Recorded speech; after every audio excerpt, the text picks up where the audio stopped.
Hello, gamers, geeks, and lesser crustaceans. Welcome to another TTRPG session. And today we are playing Age of Dragons, which isn't in the Age of Dragons setting anymore, really, because you've gone to a strange set of concentric demiplanes controlled by a mad wizard called the Plains of Asgarad. But yeah, we'll. Can I be a lesser crustacean? Sure. But yeah, if you like this sort of thing where we play games online and geek out together and have a good laugh while we're playing, then you should like and subscribe right now if you haven't already. Just do it. Just do it. Do it. Do it. Do it. Could the players introduce us to their characters, please? Very well. I am playing Unnamed Turtle, whose player wants to be a lesser crustacean, and he is, that's the wrong character. He is a Twilight cleric, turtle who has forgotten his name. He's also a were-rat. He's also a were-rat. Yes. I just had a goofy this split second. What if one of your heads decides to become a were-rat, but the other head doesn't? Become a rat, and the other head doesn't. Like, do you have like one rat head and one turtle head?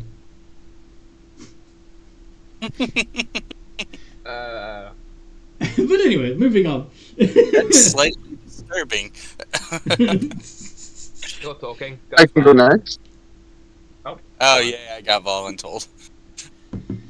Okay. I am playing Bloodgarm, the high elf ranger Drake Warden that is also a werefox, who is probably just now showing back up to the party in the form of a fox. Mm-hmm. And we will soon find out what the fox says.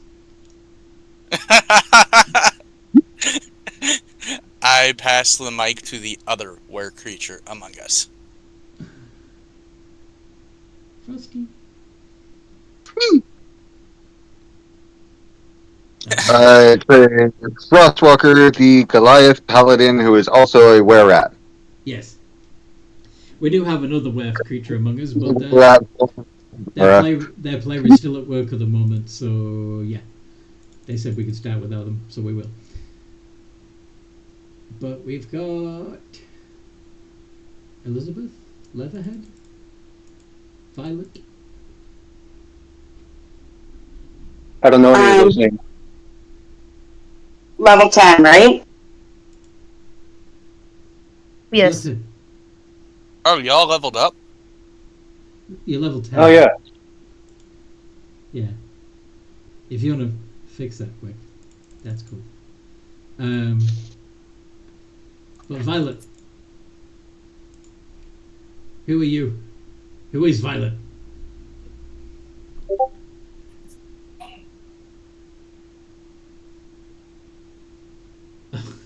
Okay. Sorry. I am playing Violet Nightsong, the Amethyst Gem Dragonborn Barbarian. Yeah. I was trying to introduce myself, But you and then my music. mini barbarian threw a fit. Oh dear. Zane says, I'm Zane and no one knows who I play. Yeah, not yet. Not yet. Elizabeth. Hi, I'm Elizabeth Pillblood, one of the probably only non-furry / scaly person in the party. I know the name is Elizabeth Paleblood, but it sounded like you said Elizabeth Pillbug there. Do you want to become a were? Do you want I'm not a bug. a were-pillbug? I am a human. Well, Technicality.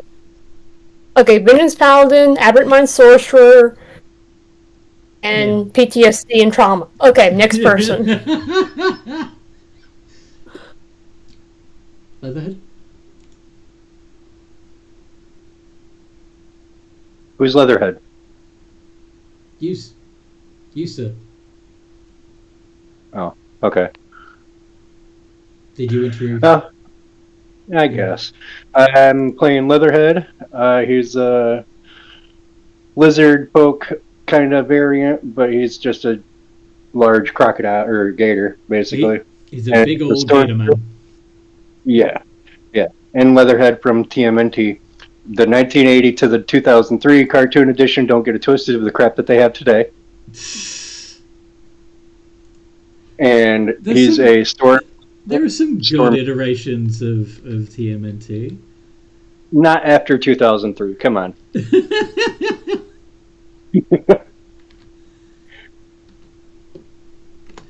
But yep, Storm Barbarian and a Storm Druid. Yes. Next. Not it. Alright, that's everybody except Mooney, who can't introduce themselves yet because they're not here. So, this is all true.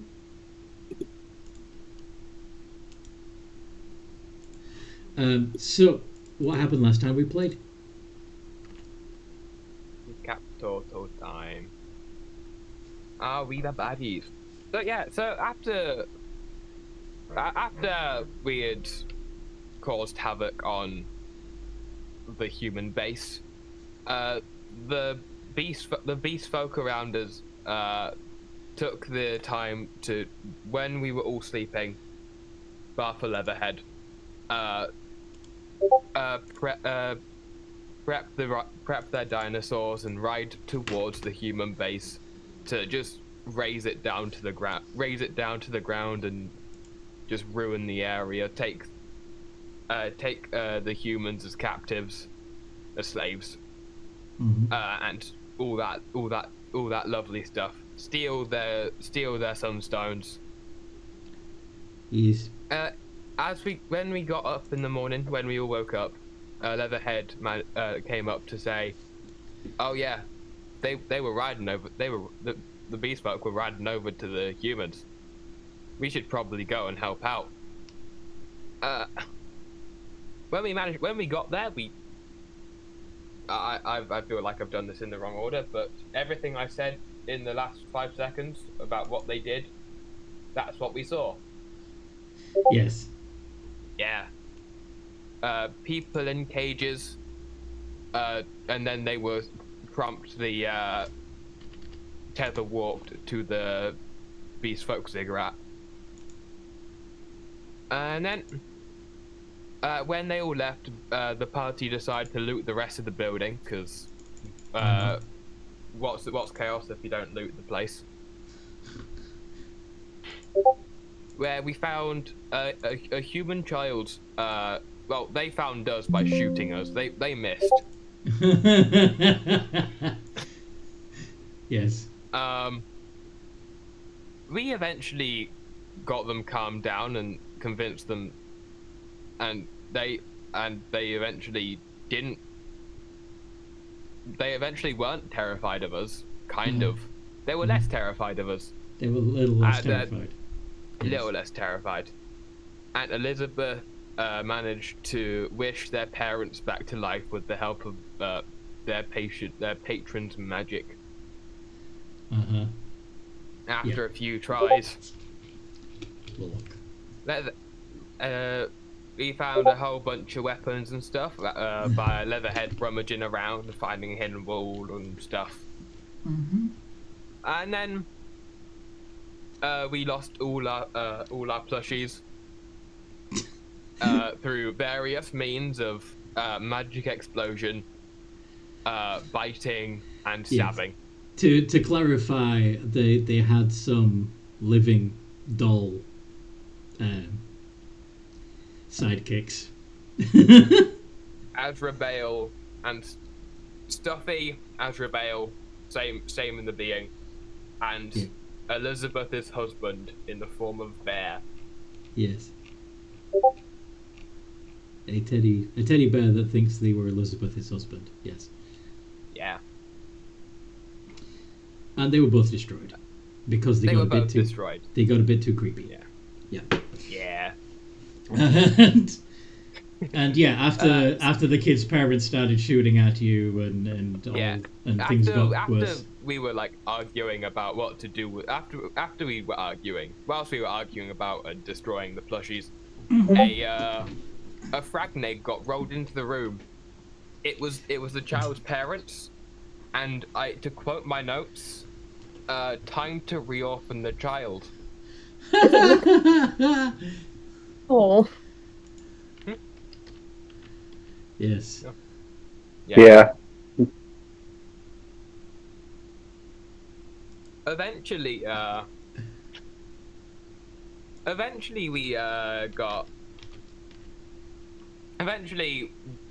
a bit of fighting the parents and protecting the child from a very angry alligator, Elizabeth just kind of plane shifted, and then some magic stuff took us with her. You forgot to give me some hero credit for jumping on that grenade for you guys. True. Leatherhead did jump on the grenade to stop harm receiving. Leatherhead tried to turn himself into some designer luggage. Tried, but I'm done. Calm down, Captain America.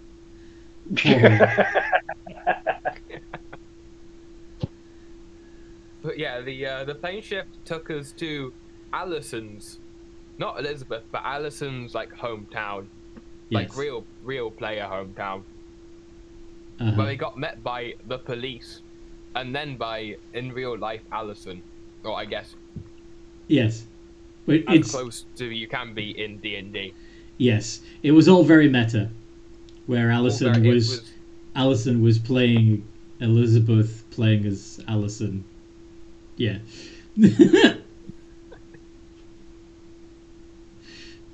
After a bit of road carnage, there was there was even a cameo by the in-game version of Anthony and the DM, right? Yeah. Way to Spreading plug the yourself. world that. Sorry. No, go ahead. Allison was spreading the world that D&D and magic is real, and Nancy approved. I knew it. I knew the stuff in my head wasn't just made up. Yeah. Anyway, keep going. Yeah. So after IRL, Alison came to us to pick us all up in their Honda Civic CRV. Not sponsored. Not sponsored. It was a Honda Civic CRV, right? Yes. Yeah. Okay, cool. My notes are correct. We enlarged it so all of us could fit in, destroyed the road as we drove, caused a commotion. Eventually, to prevent police getting smushed and a lot of murder,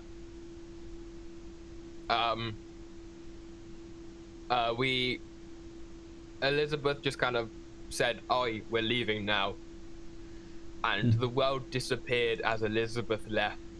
Mm-hmm. I'll be right back, guys. Go. And then that caused just kind of like a little mini pain thing. We ended up in Sigil. Yeah. And then we went to a pub to drink. Led by Leatherhead. Led by Leatherhead. Yeah. Yes. Brock. Leatherhead got leathered. Yes. Brock left the party. New character incoming. We did a bit of shenanigans. Slept pinned. Yeah. That's all last session. So yeah, Brock the ogre decided that you were all too crazy for him. Is he wrong though? He's not. He's absolutely right. What are you talking about? I'm not crazy. No, we just I was crazy once. Your room. Rubber room. Around with rats. Stop it. That's Stop it. crazy. No. No. Okay. So yes, you're drinking, and you've been drinking in the bar until you fell asleep. Some of whom actually managed to get to a bedroom before you fell asleep, and others did not. Not me. Others, some of you might wake up and go, "How the fuck did I get here?" Because you may be in bed, but you have no memory of how you got to your bed. So, someone saying Technically, hello. I was looking outside, and so, you know. Came to watch an old player in his game. Hello, Firelaw.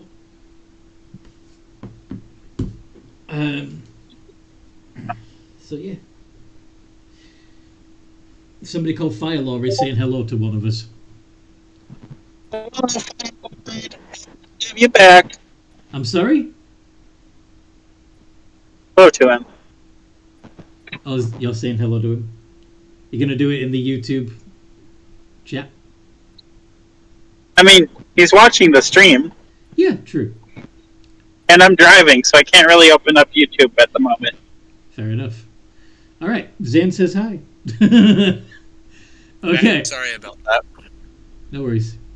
Okay, so yes, you wake up, probably got some nasty hangovers, unless you immediately started drinking again as soon as you woke up.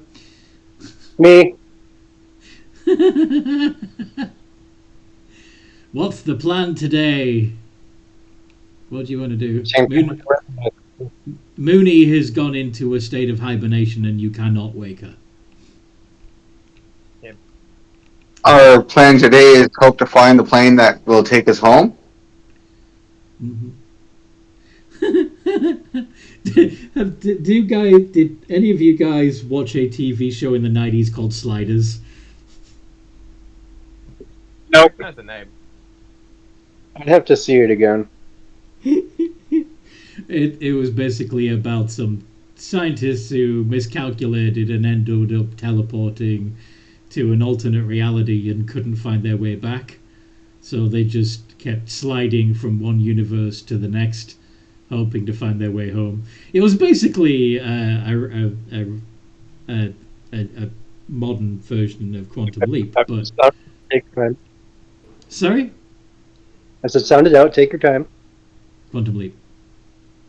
But no. Anyway, you probably don't know what Quantum Leap is either, but that's okay.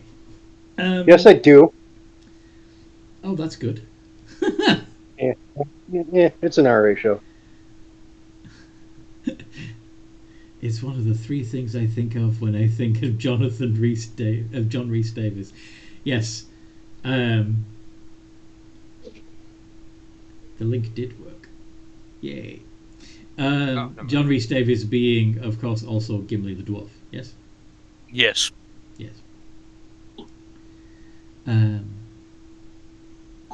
Not to be confused with John Davies, aka Jonathan Davis, who is the lead singer of Korn.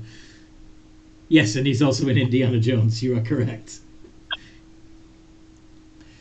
But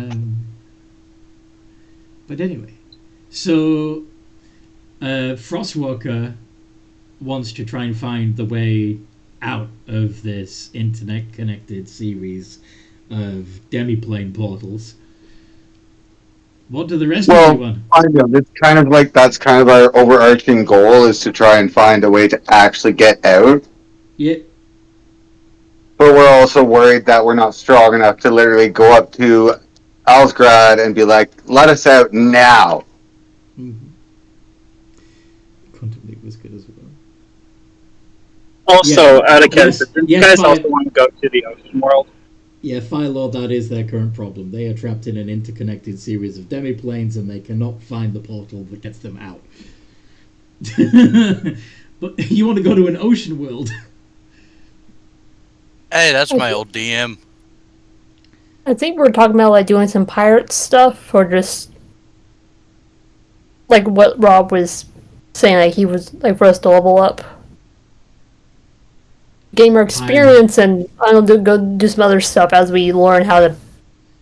Yeah. I guess bend this place to our whims. Adventure. Don't No. You want to go on an adventure? Don't you fucking say it. Adventure! Shush. No adventure.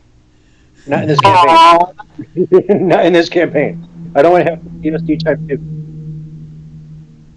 2. Pirate stuff. I'm down to do some pirate stuff.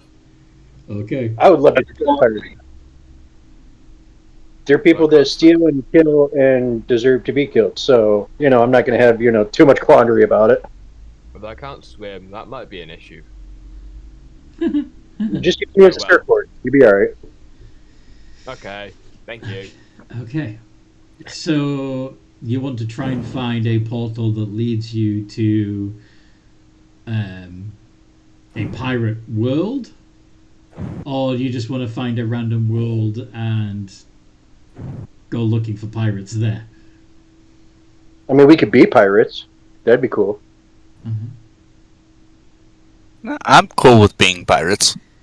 Right, Now, right. The last time you were in Sigil, you were told that there was a shop you could go to that has, like, it was Mr. Ben's costume shop. And The eye patch. he can get you equipped with appropriate outfits. There's a popular Wasn't outfit. Wasn't What are you thinking of, Zane? I'm thinking that he's thinking of... damn it, the name escapes me. But it's the guy with the stretchy arms. Yep. I'm not saying. I wasn't saying it because I didn't want them to strike us. We're going to two pieces. It's fine. Yeah. Yeah.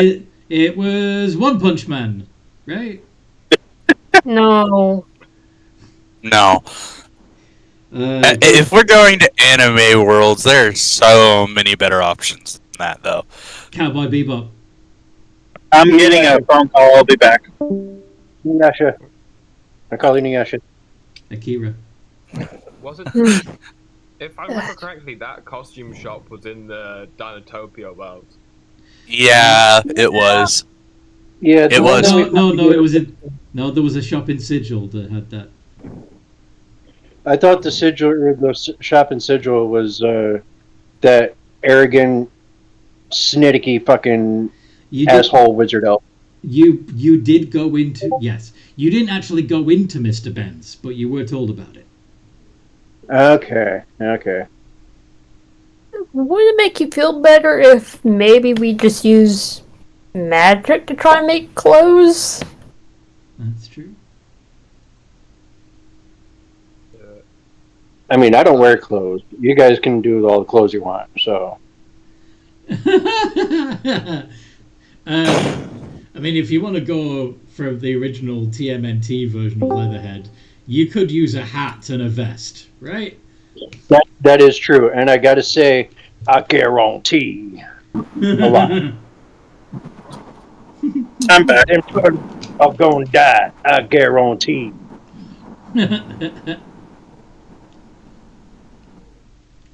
I'll turn you into turtle gumbo. I guarantee. I wonder what a fight between Leatherhead and Gambit would be like. Bro, you don't even want to get me fucking started. Gambit would win anyway. Yeah, but the Gambit is one banter. of- Think of the banter. Come on. Oh, I know. That's what I'm saying. Two raging Cajuns? Shit. But Indeed. unfortunately, Gambit is one of only 4 that have ever fucking beaten Galactus on his own, so. I don't think. Would you be able to do all the clothes for us? Because I don't think I could. I don't think I'd be able to make them. So Okay. You want Elizabeth to make you all pirate outfits? Yes. Yeah. Okay. I just need a leg from a table. I just need a You want leg from a table, that's all. You need to what now? I need a leg from a table, that's all. You need a leg from a table.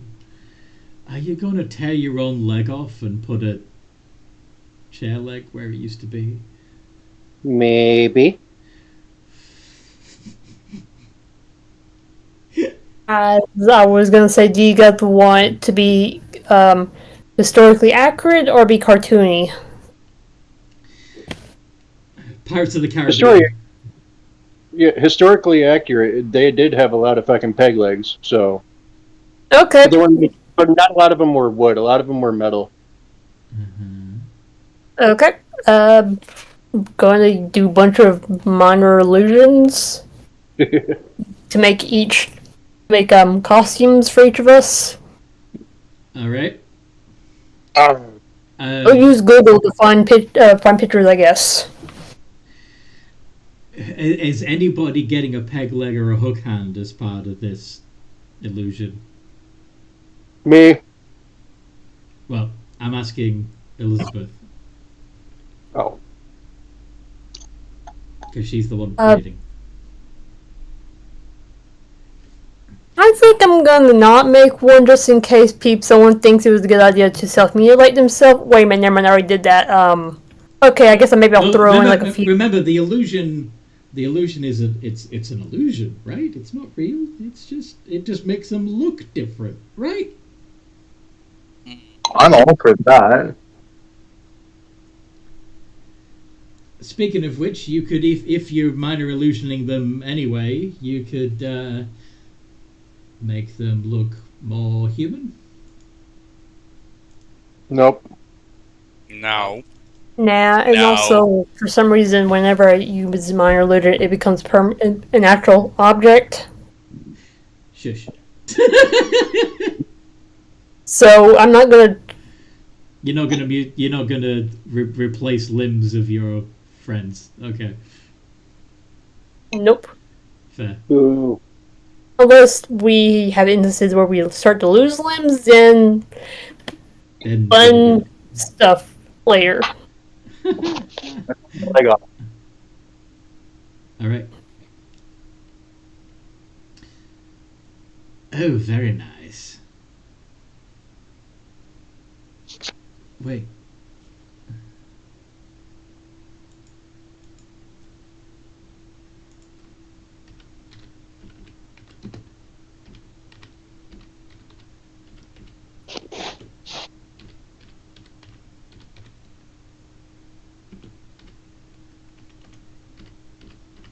Okay.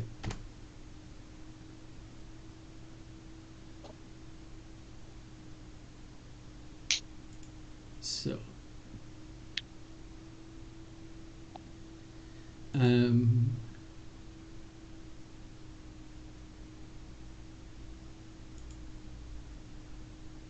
Yeah. So you make costumes for the party, and then what?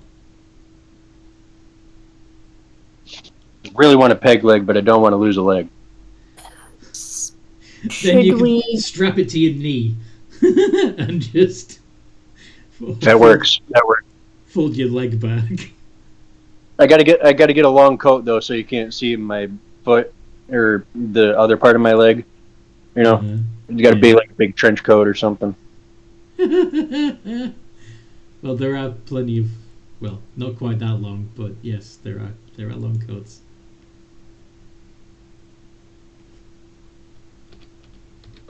I'm guessing maybe a sea theme world, so we might need to go to the tent with water animals in it. Oh yeah. I That's guess a that way makes to do sense. it. That's a way to do it. Onwards. I'm getting a fake big black beard and an eye patch. Okay. Just saying. You know, however much it's going to cost me, just let me know. I'll take it out. You want a black... You want to be an alligator with a black beard. Yeah. Have you ever heard Blackbeard? I know of Blackbeard. I know of Edward Teach. I know the guy, but generally speaking, reptiles can't grow hair. Shh. They don't know that. I just make him like a fake beard. Yeah. It's got to be a big one though, because Teach had an amazing beard. He did. He also wove like fuses into his beard. Yeah, Send them on. literally, it literally takes on a life of its own almost. Yeah. Okay. Teach, I don't care. I'm sorry? Uses stuff around his beard that are lit. Are you going to take and want to mess with him? Yeah. Yeah, he would go into battle with his beard on fire. Yeah. And a bandolier Just- full of loaded pistols. If you were in the other on the other ship and you just seen this big old burly dude with his fucking beard on fire, you're gonna be like, "Fuck." Mm-hmm. And Teach was huge too. Air pirates are You- lords. Yeah, he was a big.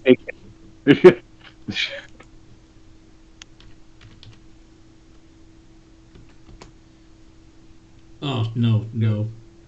Turning back to the carnival. Fire Law suggested DXD as the world that you go to. I'm assuming that's when you're talking about anime worlds.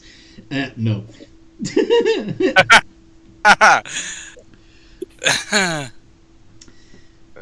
Do you guys remember where that not that one circus area is?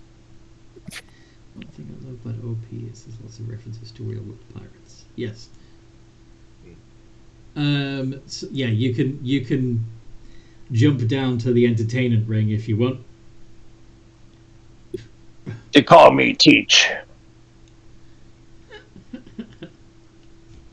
Too old for high school. Yeah. What do you teach? Lessons, How to kill. apparently. Yeah. How to kill. I'm And what pretty doing.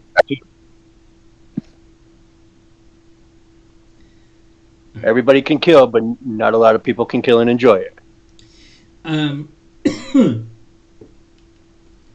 Actually, as you are walking around the rings, which the gym coach. that's funny. As you are walking around the ring, trying to get to a point where you can jump back to the entertainment ring, you actually pass by a building, a bar, another bar, called the Scum Bar, and it seems to be entirely populated with piratey folk. Who wants another drink? Just don't go too hard. What are you talking about? I've only been drinking since I woke up. Please don't cause too many fights then. One fight. That's all you get. One fight, Fine. one person. Fine. I'll take it.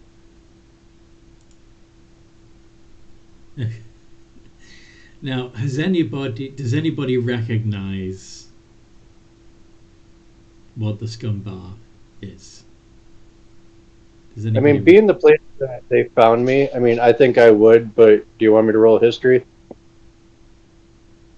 I meant out of character, but sure, why not? Oh, okay. Or all one? Sorry? Or all one? Have any of Yes, you sir. guys have any of you guys played a game called The Curse of Monkey Island? No. No.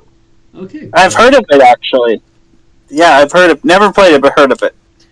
Fair enough. Heard of it. I only know it because of a YouTube video that was like, "Can you beat the Monkey Island without doing?" I can't remember what the challenge was, but it was like, "You beat it without doing this specific action." Fair enough. So yeah, you walk into this bar full of piratey folk.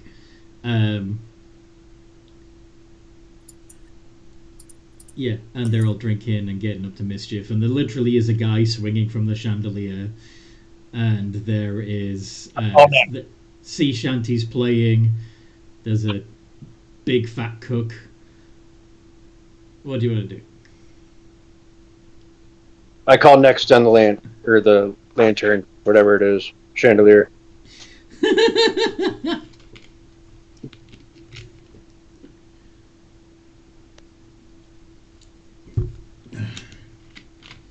One of the pirates piratey-looking fellows closest to you says, "You lot be new here." Yeah, we are. They call me Teach. Do they know? They do. They do. And what you be looking for, Teach? What brings you to the Scum Bar? Oh, we be looking for some crews to go on cause mischief. You think you be pirates, do you? I mean, I kill like a pirate. I'm dressed like a pirate. I probably smell like a pirate. Well, now, there be some captains in the back that happen to be hiring. Maybe if you can pass their tests, you can become pirates.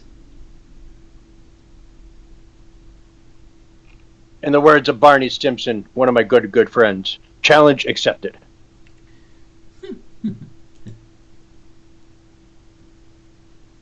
Okay.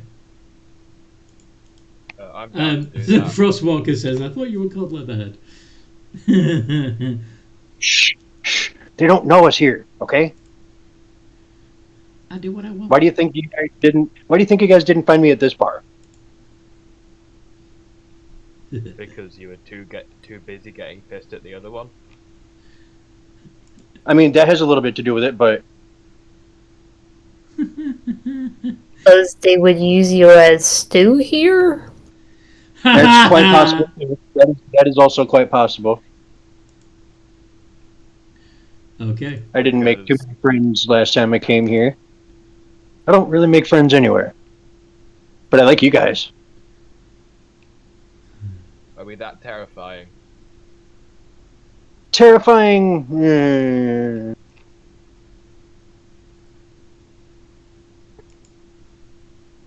Okay. I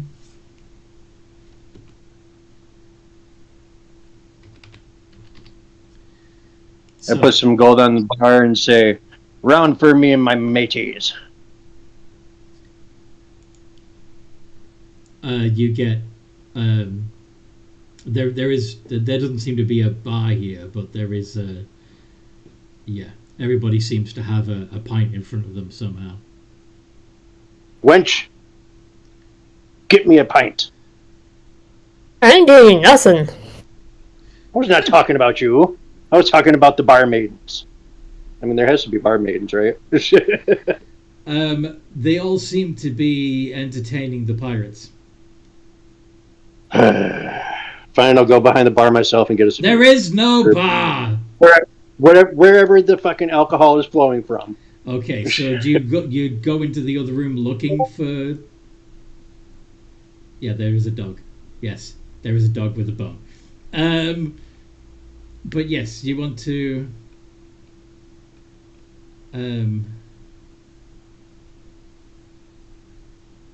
Yes.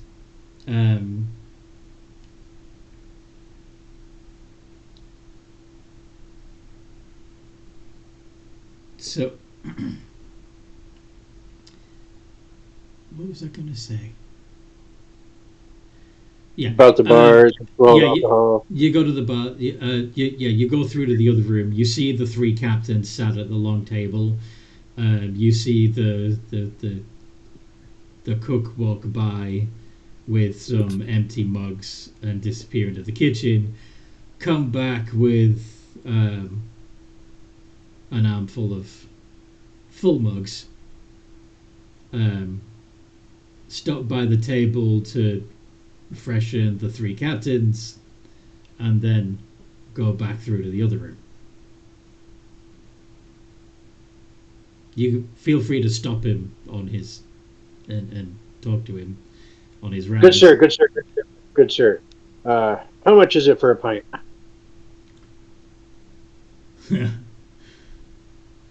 Just keep drinking until you hand over all your gold. That's the way it usually happens here. Sounds good to me. Give me 5 pints. Or 7 pints. He hands you the fistful of tankards that he has in one hand. and continues on his rounds. I hand them out. Even if you don't want one, you're drinking. Uh-huh. So I'm gonna walk up to the captain, be like, the captains, be like, heard ye be hiring for crewmates. Aye, we might be, but that depends. What can you offer us? Eh? I like to kill. What makes you think you've got what it takes to be a pirate? I like to kill. We heard ya. Just making sure. I'm pretty I mean, good at magic. Magic, I he can heal, says. and I can heal you if you get hurt. Yeah, I can too. Is that right? Maybe.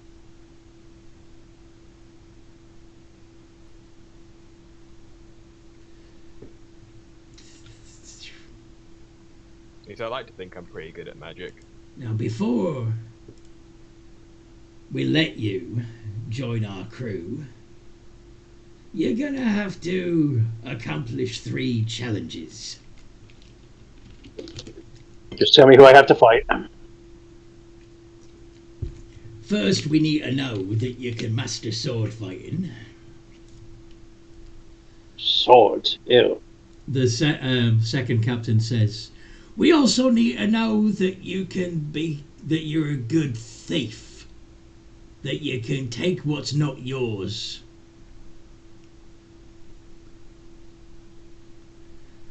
And the third pirate captain then goes, and lastly, we need to know you can find treasure.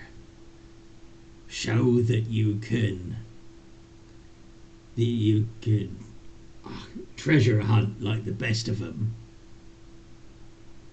as well as thieving and sword fighting. And then they say in unison, then you're in. Challenge accepted. Well, I suggest you pass through that door there and begin your trials.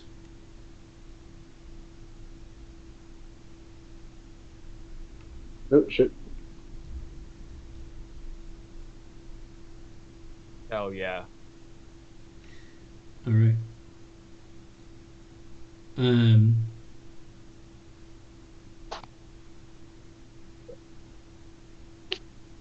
That was first sleight of hand. What are you trying to steal? Whatever they won't notice me stealing.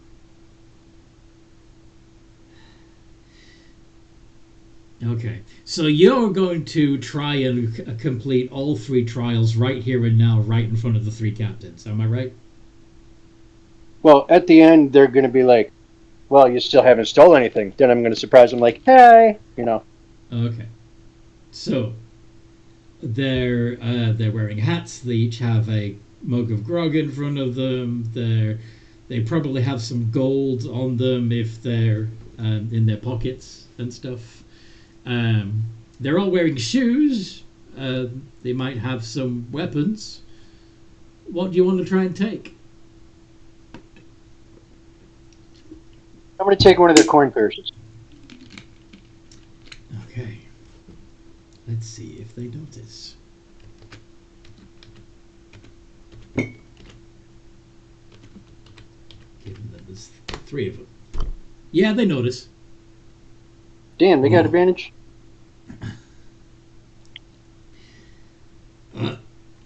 No good trying to steal from another pirate. You gotta steal from others. Head through the door, like we said. I thought it'd just be more impressive if I just stole it from you.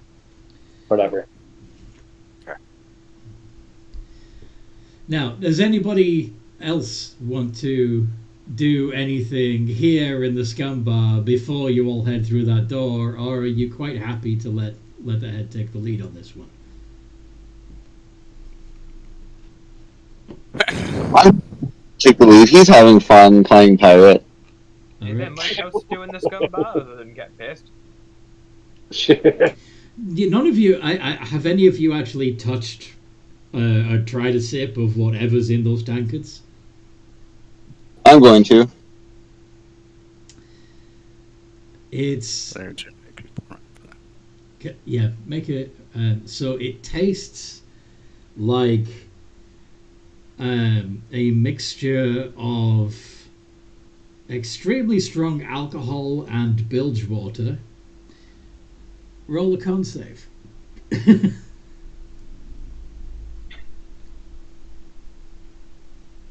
Oh. 20. You managed to hold your grog.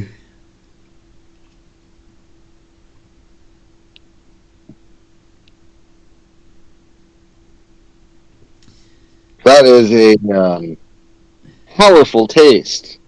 Aye, that it be. Certainly does the job of it, though. Well done for not throwing out most people.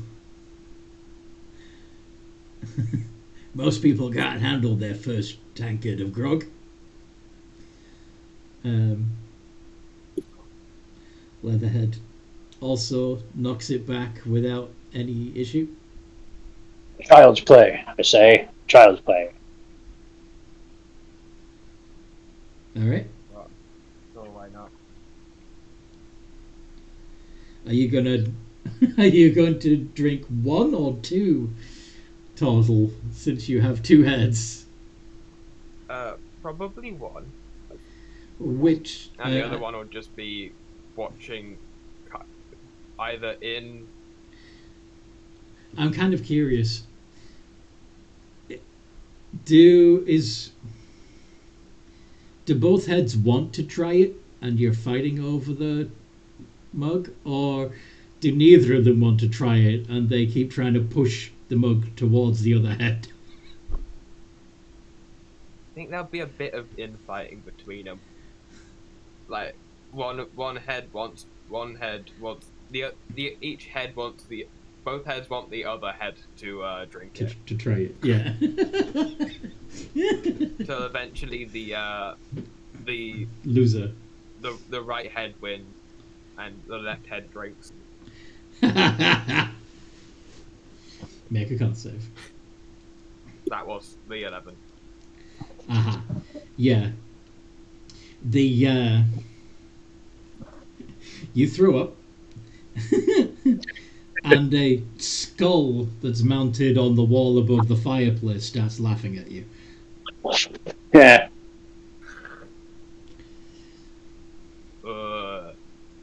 That is like ethanol and water. What is that mix? It's grog.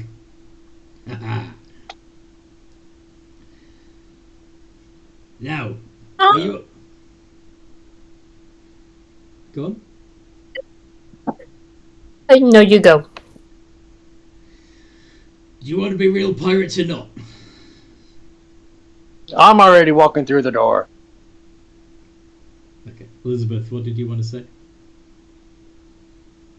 Elizabeth kind of just pushes the drink away from her and just makes a minor illusion and just makes a milkshake.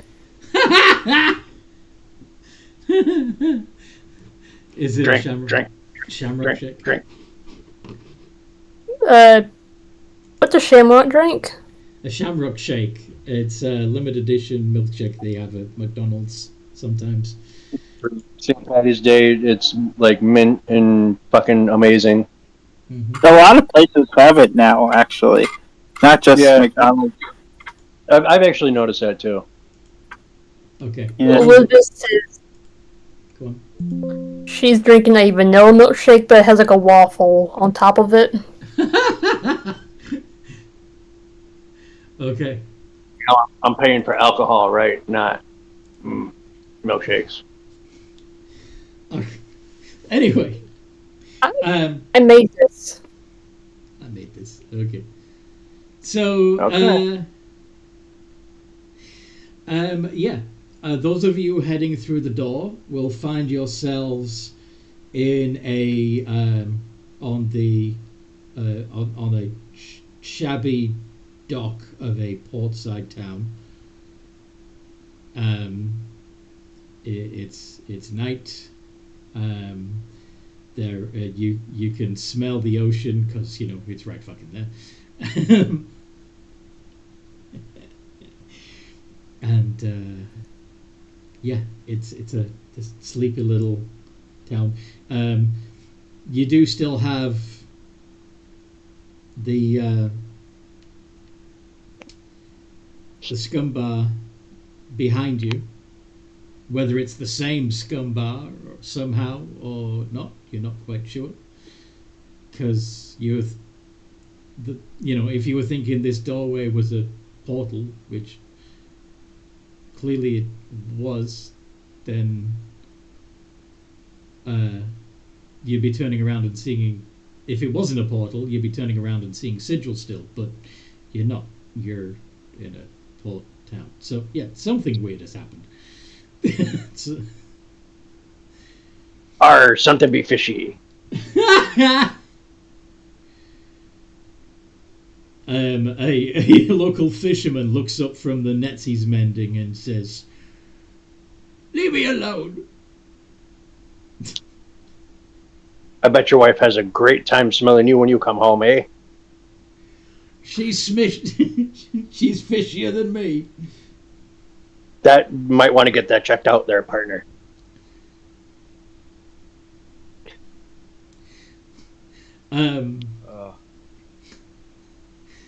So, as you are, everybody's gone through, right? You're all on the dock, right? Now, for the sword fight, do we have to fight with swords, or do I still get to use my hammer? Before you move on, can I make sure that we're all together? I believe we have all gone through. Okay. Yes. We've gone through. Okay, cool. All right. So, as you're still taking in your surroundings, a fox runs up to you.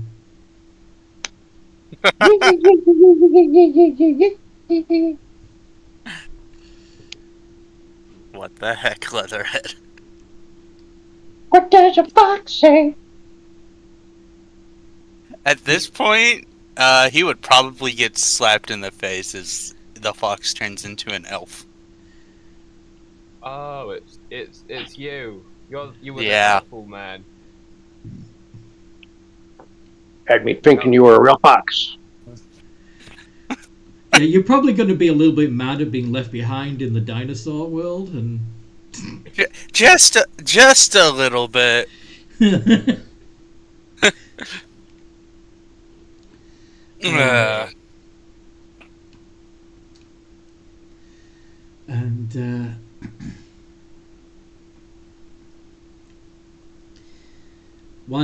And while you're catching up with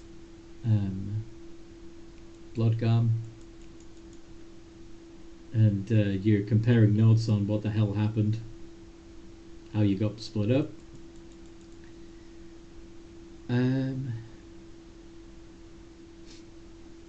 another figure circles overhead. Not really noticed by the party, but they've certainly noticed the party. No, you're not on the water, you're on a dock. There are boats about. There's a town nearby. It's night. You can still hear drunken shenanigans going on in the scum bar, which is also, like, on the dock. Like, it's this run-down building made from old ships that's just been hammered together and attached to the dock, and people are drinking in it.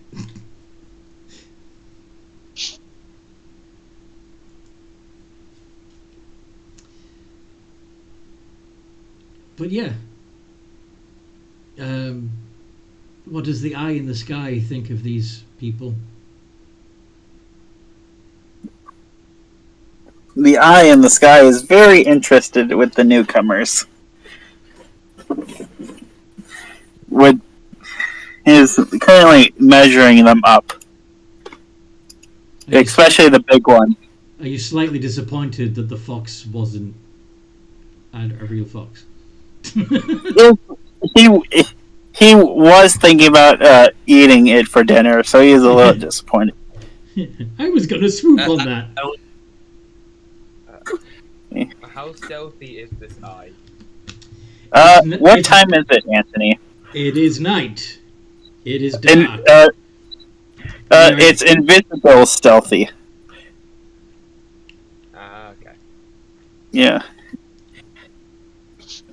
Leatherhead has always wanted to be a pirate. You're not a pirate yet, mate. I will be, damn it. Yeah, the classic trials. But yeah. Are you going to follow them for a while? Or are you going to make yourself known to them? I think he's gonna follow them for a little bit. Okay. Yeah. Since we're on the dock, I'll spend the time to summon a crocodile as my mount. Okay. Ew. What's Leatherhead rolling? Nothing. What was it? Nothing. It was probably a perception check. No, it was a stealth check. Oh. Stealth check. There's no way I got to a hide. +7. The only place to hide, really, from here would be to dive into the water. And maybe swim under the dock. That would be the best place to hide right now. Or maybe go back into the bar. But yeah, you're not going to be hiding very well as you're standing in the open on a dock. So...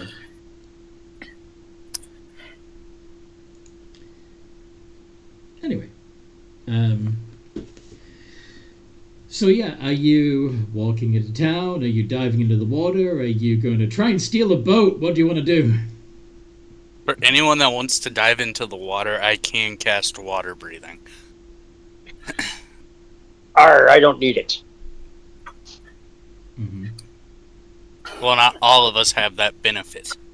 Land lovers. I have an idea. We're on the ocean, right? Or like right on the docks, and there's the ocean out there. Yes. You're technically walking on some slightly rickety-looking planks over the sea. So I'm going to pull out Black Razor and ask him if he knows if Wave is anywhere near here.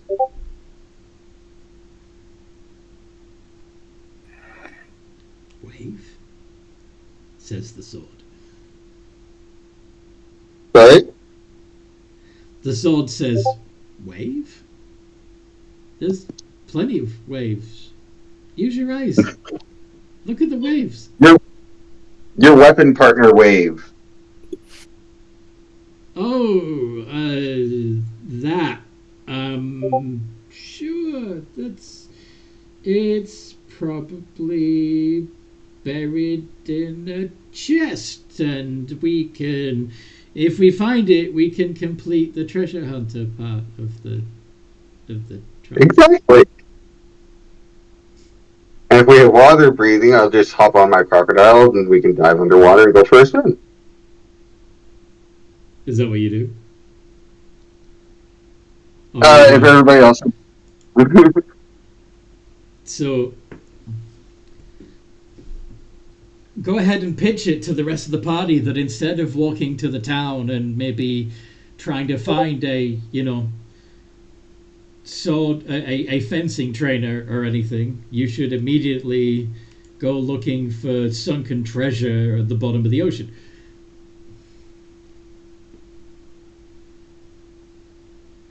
Yeah, I'm going to suggest that if we have a trial to find a treasure, why don't we take and kind of trial by fire and go try and find it on the ocean. Go ahead and make your performance to convince them. Like, deliver your pitch. What's Leatherhead rolling? To steal a boat. Are you pitching the idea of stealing a boat, or are you actually just walking away from the rest of the party and trying to steal a boat?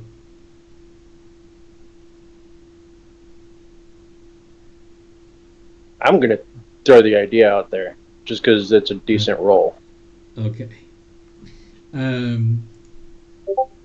So your own performance is a +0, so that would make it a 14. It's still a better result than Frostwalker got, though. So Oh, that was sleight of hand. why would you use sleight of hand to try and convince the rest of the party to steal the boat? No, that was to steal the boat. Was to the sleight of hand. Okay. So you're not trying to convince the rest of the party to steal the No, boat? no, I You're said it based on that roll. Then you know. Okay. So you're just walking away from the rest of the party and trying to steal a boat. Okay. Guys, Now, bearing in mind that this isn't like picking a pocket. oh yeah, how many people would there be? Okay, well, it's night, so if there is anybody aboard this particular boat, they're probably sleeping.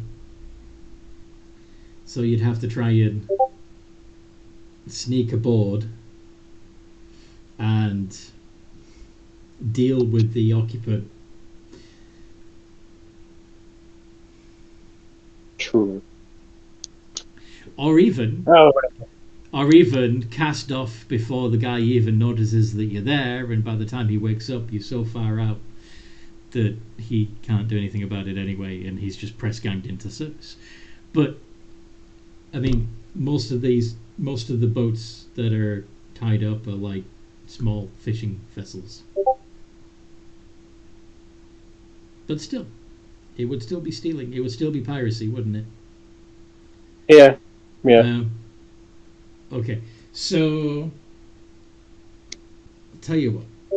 Let's say you rolled a 14 and it's actually a +6 because that's your stealth to sneak aboard. Anybody who has a passive perception of 20 or higher might notice Leatherhead sneaking onto the ship. But the rest of you are captivated by Frostwalker's speech about let's go to the bottom of the ocean and find treasure.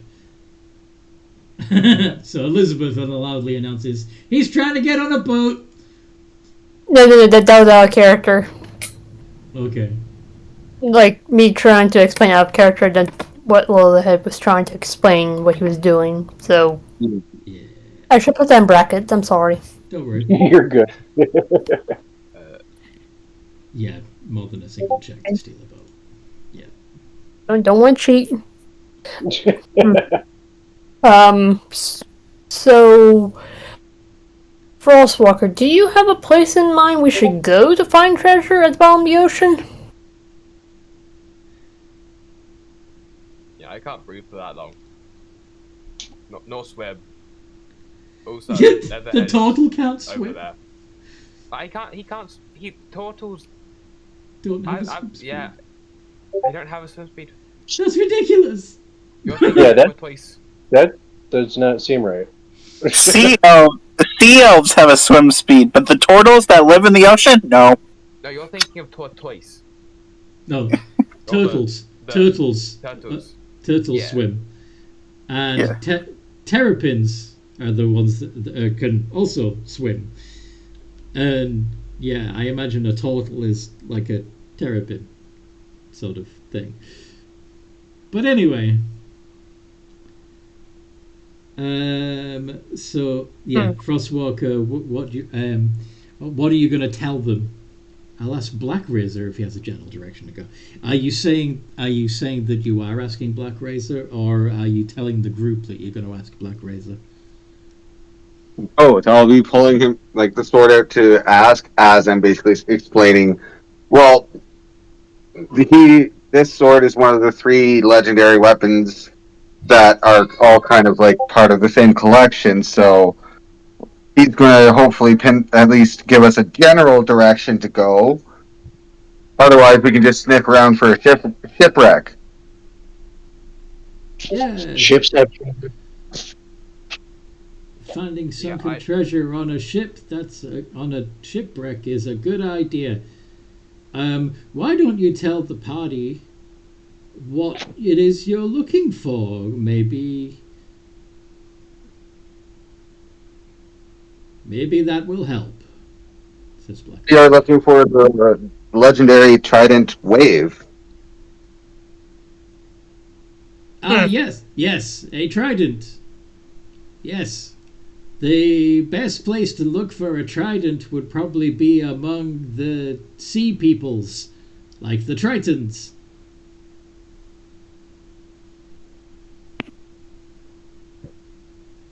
Okay, so do we know where the Triton people are, or someone who might know? I'm sure I can find them.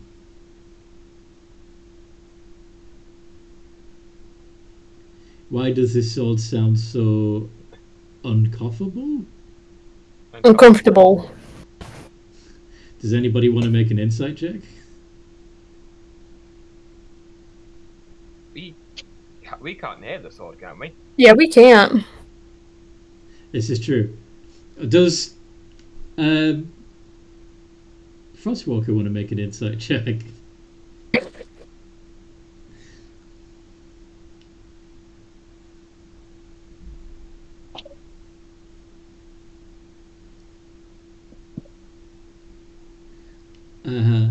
You get the impression that the Black Razor is making this shit up as he goes.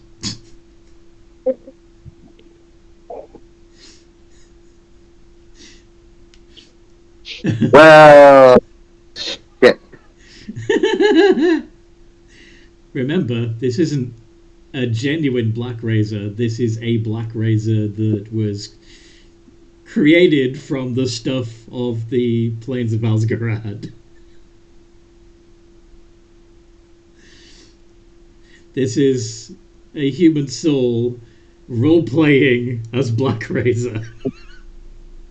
It's just too funny. So what's the plus 11?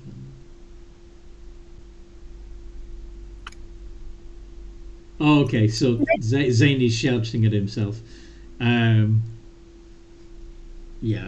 Your passive stealth would be 21, but yeah, sure. If maybe you make some sort of mistake, maybe your feathers rustle. Well, I figured from being far away would have been fine, but to get closer enough to hear their conversation, it would require a check. Yeah, that makes sense. Yes. So if anybody has a passive perception of 16 or higher, they would know that something is watching you. Me. I'm sorry to cut off your very deep thought with your sword. Or I think that's what's going on, but... So, yes, talking at your sword and waving it about. Yeah, but do you feel something looking at us? And also, Leatherhead's disappeared. I think he went to seal a boat. He's been gone a while now. Yeah. Speaking of which, Leatherhead, you snuck aboard a boat. There is a rope that ties it to the dock. There is also a small cabin.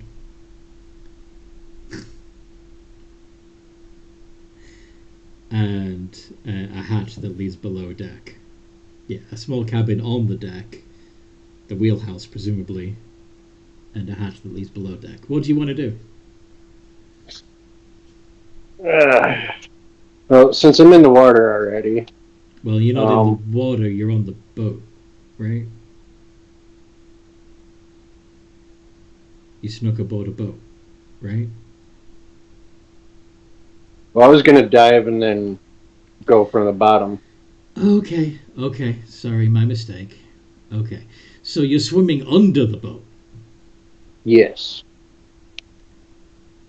Are you going to touch the butt? I think I'm gonna touch the butt. Alright. So you touch the hull of this boat from underneath Whoa, it. whoa, whoa! I said I touched the butt, not the hole. The hull, Hull. Mm-hmm. How about the keel? Do you touch the keel? I don't like that word either. I like butt. You're under I the wanna- boat. You're under the boat. What do you do? Look for an opening. Why Like, the hell would it? Hmm?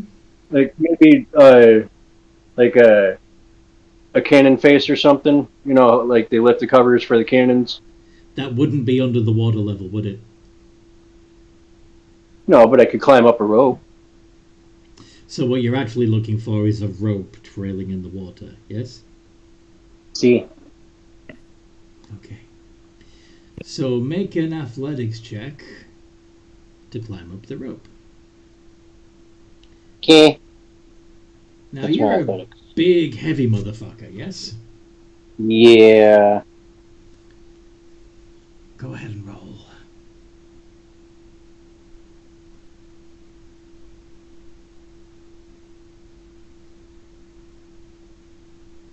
+3, right?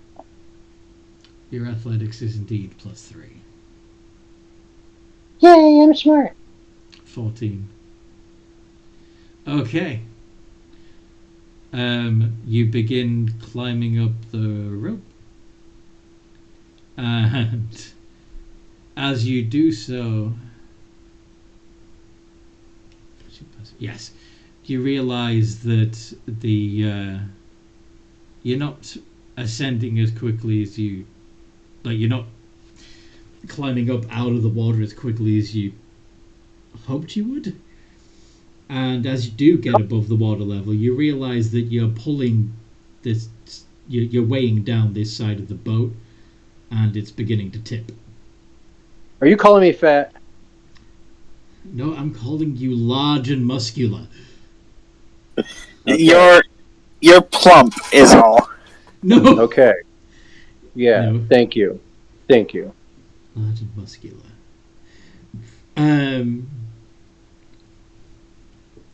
Not only would the rest of the party begin to notice that the boat is tilting, but Yeah, by that time I'm already going to be letting go of the rope and fucking diving back into the water. okay, so now the ship is rocking because you just suddenly let it go and it's tilted back the other way, and so somebody comes staggering out of the cabin on the deck. Say, what the hell? There was supposed to be a storm out. What the fuck is happening? Why am I the only boat moving?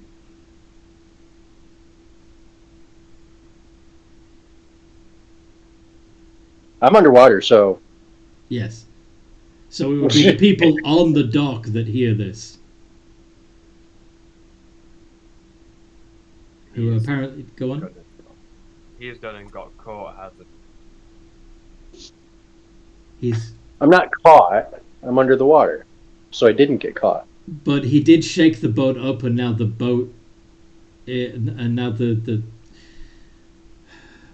owner of the boat, presumably, has woken up and has come staggering out onto the deck thinking there must be a storm, only to discover that there isn't. And he's very confused. DM's calling me fat. It looks like that boat is off limits. I don't think we should touch the boats for now. They'll say to the rest of them. That's your takeaway from this? Okay. What does everybody else think? Elizabeth, what's your response to seeing the boat rocking back and forth and a guy coming out looking very confused? I'm assuming Leatherhead was the cause since he's disappeared. I'm here. Hey God, I have. Oh hey Mooney. Hey. I'll catch you up in a sec. I'm gonna go ask some of the people that probably is getting drunk if there's any ships crashes nearby. If there are any shipwrecks nearby? Yep. Okay. Frostwalker's saying, I'm sure it's just a rogue wave from another boat. Okay.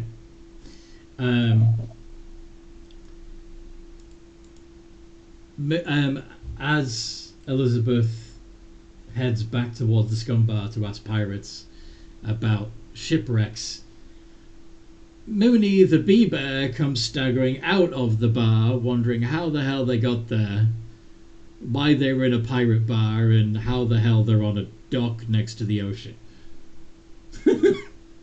Yeah, Mooney is going to go. Where is Mooney? Why does Mooney not remember? Did someone put something in Mooney's water last night? Just go with it. You'll be fine. You're underwater.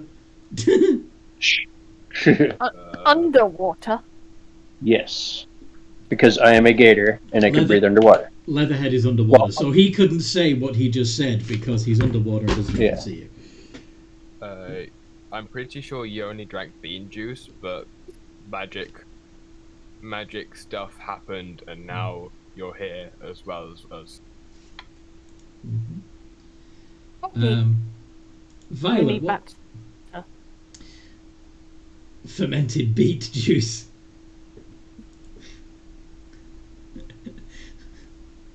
I'm not sure that would be. Go on. I thought I would go out and run a few errands. I'm going to stay on, but I'm not going to be able to talk. Okay. I'm going to type. I was just about to ask you, what do you feel about all of what's been going on so far? How would you feel about the boat? Go on. I'm frustrated and annoyed because I want to fight things, and there's too much talking going on. Now you know how I feel. Well, you could have started a fight, but people weren't doing anything, so you were forcing me to move the story along. Bloodgum.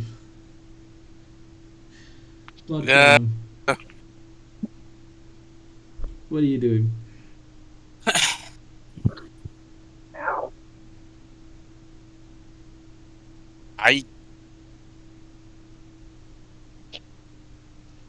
You're flummoxed? Okay. Yeah, a little bit. Just a little bit. There she goes. I'm probably wondering what Leatherhead is doing right now.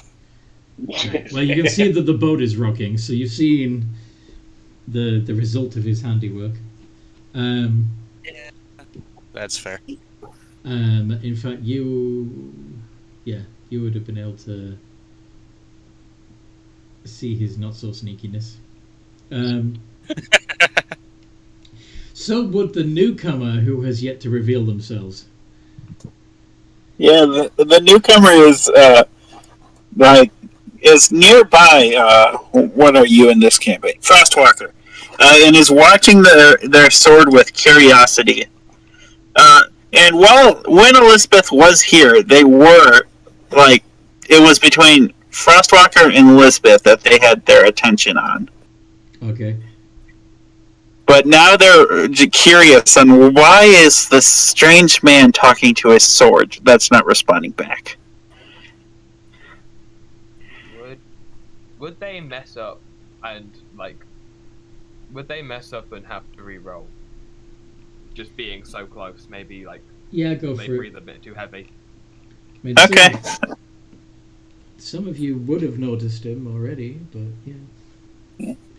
Yeah, some of y'all know something's here, but y'all can't see him. Yeah, you know you're being watched. Yeah. My passive is 16. Now, I would have noticed it before I jumped in the water. Yep. Mooney, could you roll your perception with advantage for your keen smell? Yes. Just double checking what my perception is. It's a +6. Give me hugs.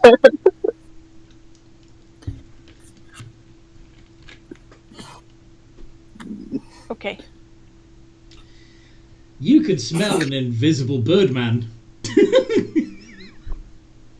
Mooney follows his nose. Sniff, sniff, sniff, sniff, sniff, sniff, sniff, sniff, sniff, sniff. Big weird bee bear thing starts sniffing at you. Hey, back off and you get a smack on your nose. Okay, now you've revealed your location. Well done. Does a bear cry like a little cub because he doesn't like his nose being whacked? Okay, so you've all, with the exception of Leatherhead and Elizabeth, you would all have heard the "Hey, back off." Who are... Our names will ready a moonbeam. Ready a Well, then it went, moonbeam? It'll be readied. Alright. Who are you? What are you? And why are you? First of all, rude. You don't just sniff someone. Youngsters these days. Second of all, matey, Neither. it's not my fault y'all didn't notice me. Second of all, y'all don't need to know who I am. I just searched for Aarakocra gifts and this came up. What the fuck? And third of all, what I am is none of your concern. What does he smell like? What does a crow smell like? Like, Axe body spray. Corn? Corn! actually, a little bit of crow. Go on. What? Somebody said that that a crow would smell like corn, and that made me think of the band Corn. So I was doing the Jonathan Davis scatting. Anyway. Oh, I was so confused. I thought you were trying to stop me from saying something I'm not supposed to say. No. So a little bit of corn and the smell, a little bit of hint of rotting, like corpse rotting. Yeah, which it kind of makes sense that scavenger birds, it makes sense that you would smell dead meat. Mooney is going to go. Carrion, yes. You smell like a fellow scavenger, says Mooney. Sniff, sniff, sniff, sniff, sniff, sniff, sniff. You're an opportunist. Stop. Scavenger. There's a difference. Stop sniffing me! What? Why are you weird? And he teleports away. Like about 20 feet away. Stop it! What is Leatherhead giving up on stealing the boat and coming back on the deck, or is he attempting to get in this boat again? Maybe not the same boat, but I'll wander back to these guys and see what they have planned. Fair enough. All right. Gator Man comes out of the water. You guys didn't notice me, right? It was pretty obvious. But Mooney runs over to Leatherhead and gives him a hug. Hello. I will use my crocodile to go sit with Leatherhead in the water. Do you? I got you the plushie. Do you like it? Mooney likes plushie. Plushie? Thank for the leg. Where'd you get a plushie? Good to know. While we were not playing, we were like role playing. I went into one of the shops and just got her a gator plushie because I fucking destroyed her other one because it was fucking creepy. Fair. Okay.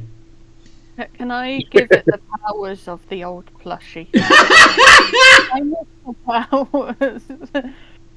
Yes. It got destroyed for a reason.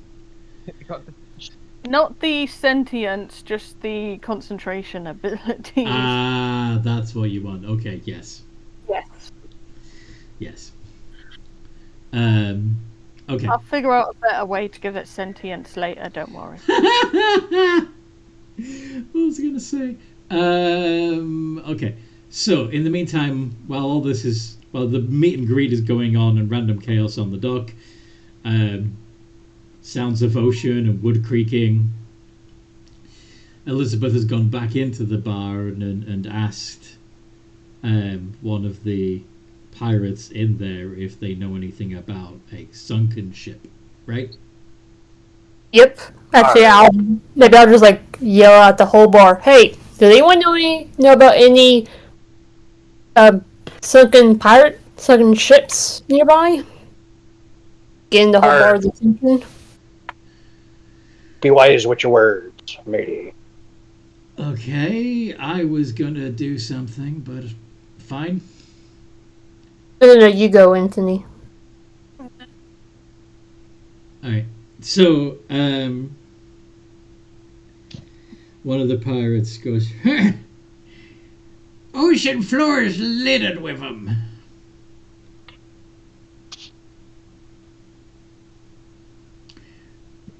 Oh, do tell.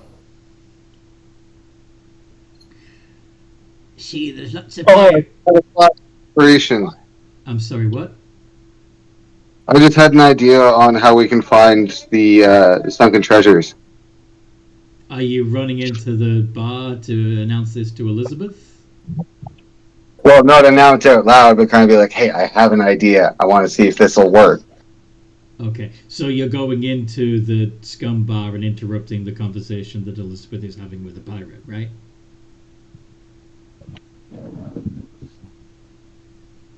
I'll go in and I'll see her like in the middle of something and be like, oh, I can wait. Okay. It's experimental ideas, so Okay. Elizabeth, What were you saying, sir? I don't remember. Fuck. What had Elizabeth just asked?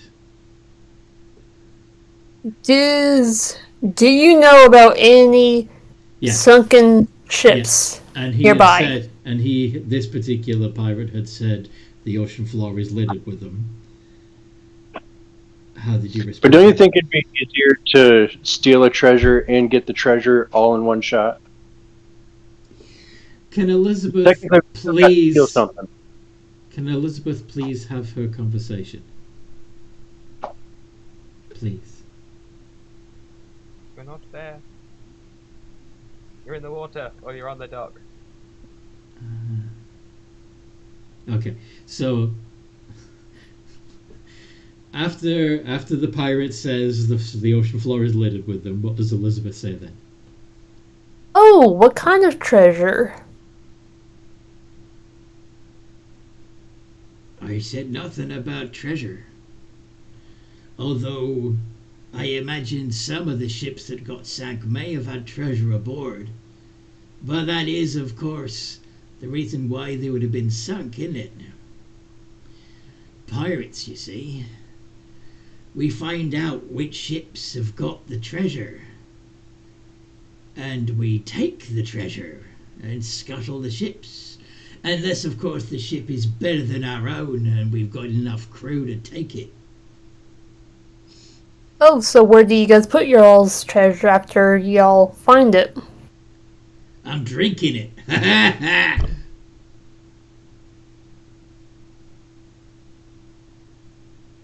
So you guys don't actually pirate for gold or gems, but alcohol? No. Let me explain. Grog costs money. Mm-hmm. Pirates get money by stealing it from other ships.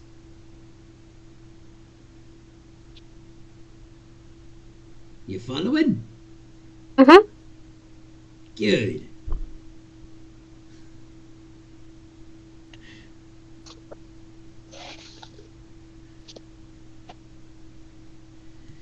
Now, sometimes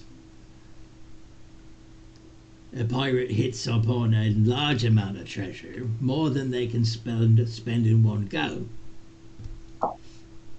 And on those occasions, they might very well stash some of the treasure either aboard their own ship, or if they don't want to make it too heavy, because the heavier the ship, the harder it is to get away,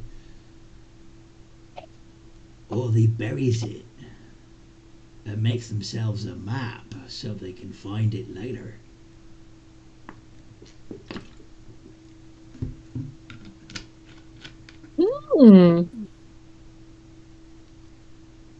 So you're saying treasure could be hidden somewhere? Aye. I bet the beaches of this island are full of treasure. Indeed. Thank you very much. You're very welcome, pretty lady. Okay. Can I get you a drink? No, thank you.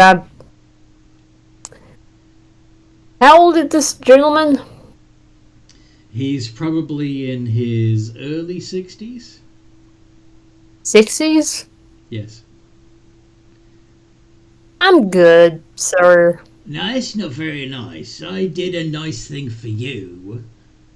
I gave you valuable information, I did. Now, you needs to give me something in return.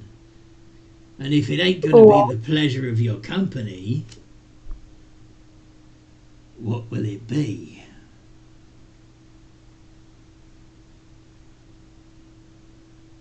You're not there. Out of character, how would you guys like me to go on murder spree? Now, bear in mind that we did have Frostwalker wander into the light. He's probably standing, waiting for Elizabeth to finish talking so he can talk to Elizabeth himself. So he would have overheard what this dirty old pirate has just said. Sir, I'm gonna give you one warning. I'm gonna leave, and you're not gonna say another word. Okay? Are you sure that's what you want, miss? Because pirates, you see, have a tendency of taking what they want once they set their hearts to it. And That's the same. And I've been pretty good at taking what I want. Beware the old man in a young man's game.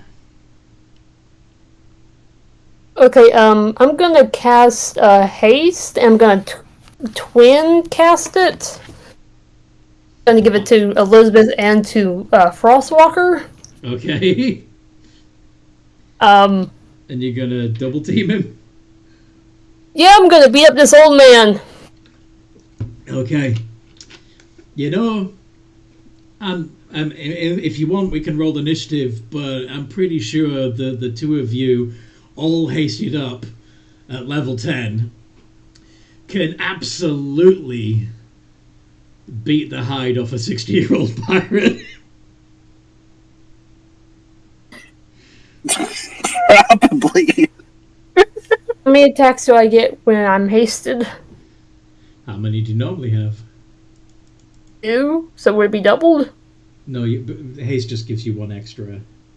Okay, so it'd be 3. So 3, yeah.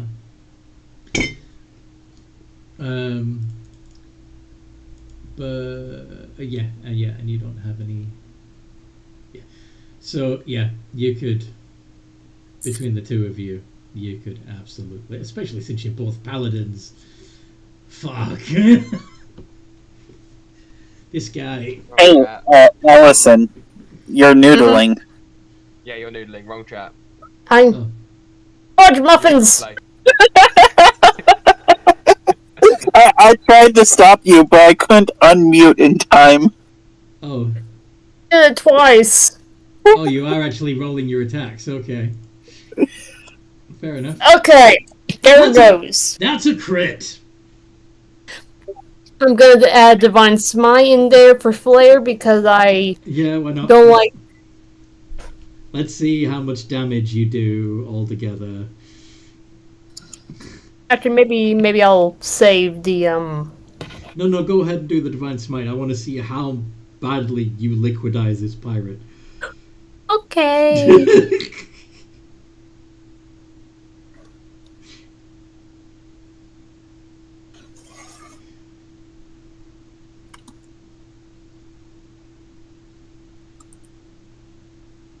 The 14, 21, 28 plus.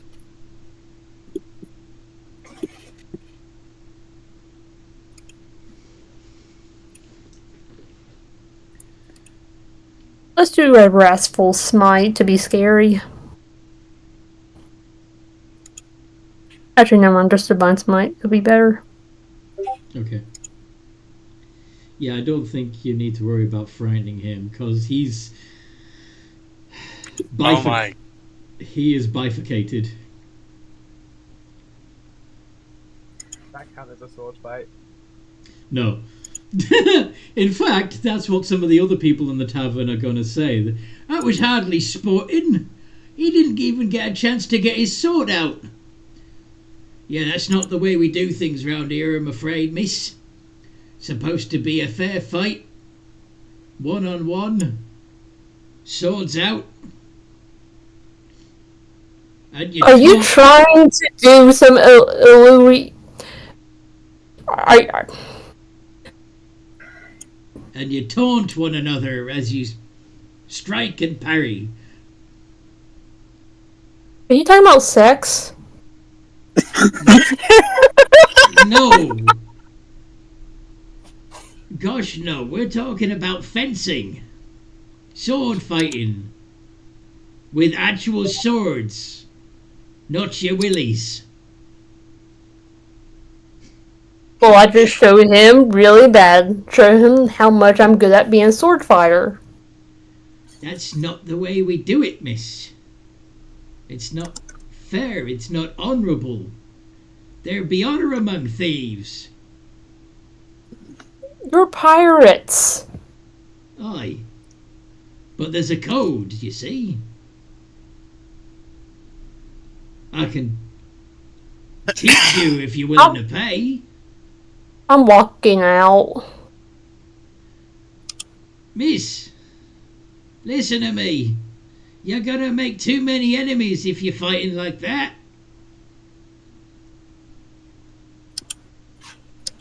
It's not really her fault that he couldn't stand up to one single, more than one slash, but still. Leave them, Squib.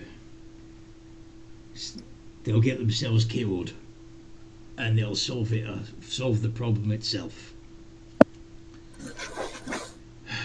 It's just a shame. Too many of these adventurers come through thinking they might be pirates.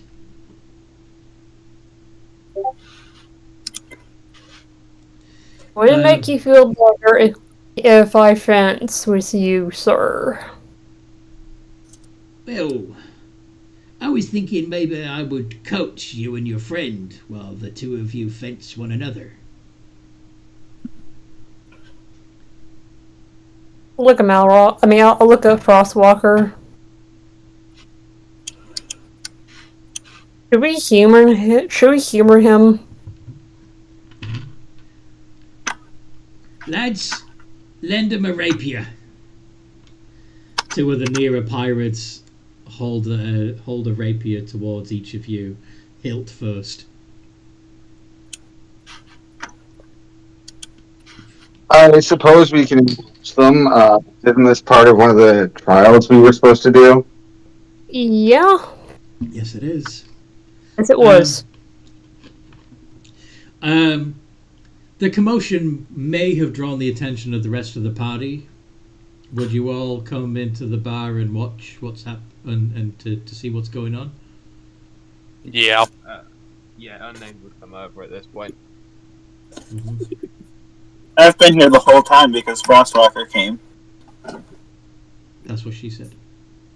Oh wait, the tavern's lit up, so everyone would see me. Shit. Yeah. I gotta go. They know where you are now anyway. They know what you are, ish. So yes. Yeah. Now I gotta find I gotta find the image I did of him.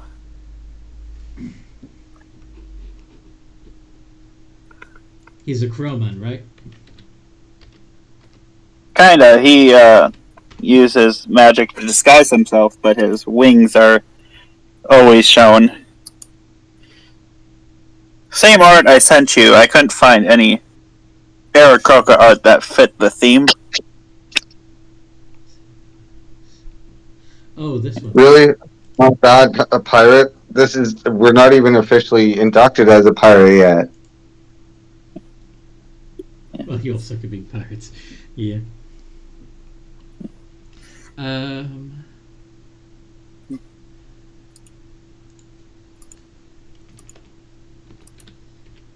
Anyway. That's the strange voice y'all have been hearing. With black wings, obviously. Okay.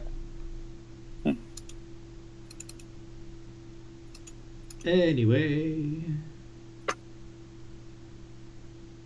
What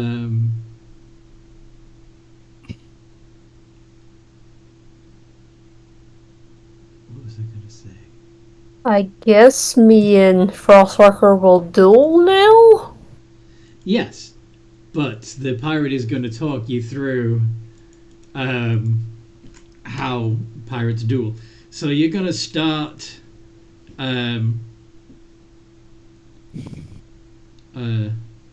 yeah. As you trade blows with the swords, you're also going to be trading insults with each other.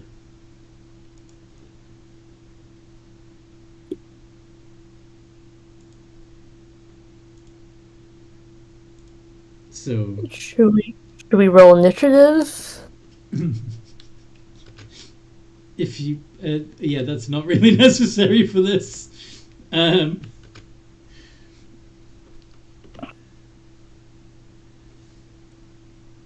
you're not actually fighting each other to fight. So the pirate's gonna give you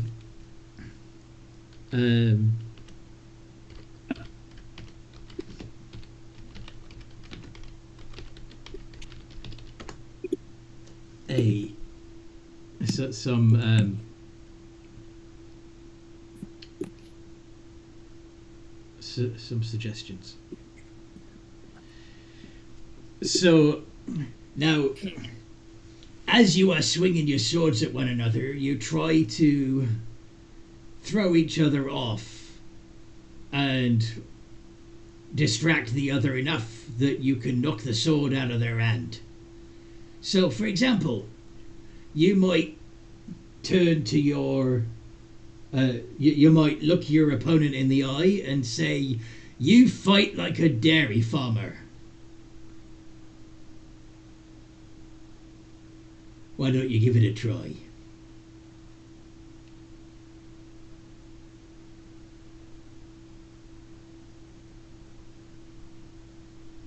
Elizabeth? Okay. Hey, Frostwalker, how's your family doing? No, that's not an insult, that's polite. No, I was trying to induce trauma because I was thinking about Rock. Never mind. You go, Frostwalker. Well, okay. If that's a cutting remark for you, what would be an appropriate rebuttal? Now, if she had said, "You fight like a dairy farmer," like I suggested, then an appropriate response might be how appropriate you fight like a cow. Well, I was actually going to say I fought Arctic wolves that have more bite than you, but Nice. However, what she actually said was, how's your family? And apparently that's...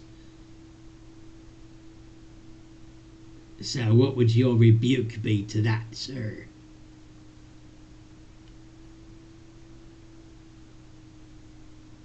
my family's hunting humans in the Northlands.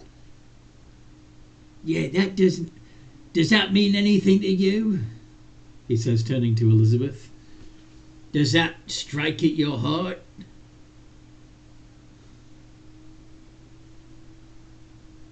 No, but my family also does some hunting as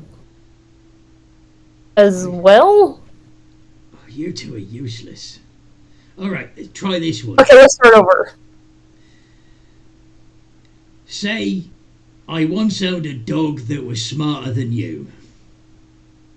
I once owned a dog that was smarter than you. And then you reply, he must have taught you everything you know. He must have taught you everything you know. There you go. That's how you trade barbs, my friends. Keep practicing. This is torture. I'm better at my assessing it when in nature. I'm sorry, what? I'm better at sassing in nature. Rather, never mind. What else should we learn, good sir, of the ensign and smack Maybe talk? get better with your sword. It's obviously sharper than your wit. Oh, that's a good one. I like that one. Your mother should have gave up before she birthed you. You're useless. Nice. Nice. Now we're getting it. Yeah. Your blademanship is almost as subpar as your magic. That one needs work. Yeah, that's more of an insult to the great old one that's behind me. You what? I turn Your mother's around. so ugly, she had to get... Or, what was it?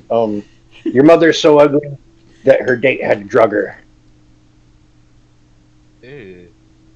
And yeah, that one's crossing a line, even for us pirates. Well, That's a good one. toughen up your skin then, you fucking landlubbers. Toughen? We'd have trouble having tougher hide than you, wouldn't we? Eh? That's right. But anyway, keep practicing your sword fighting.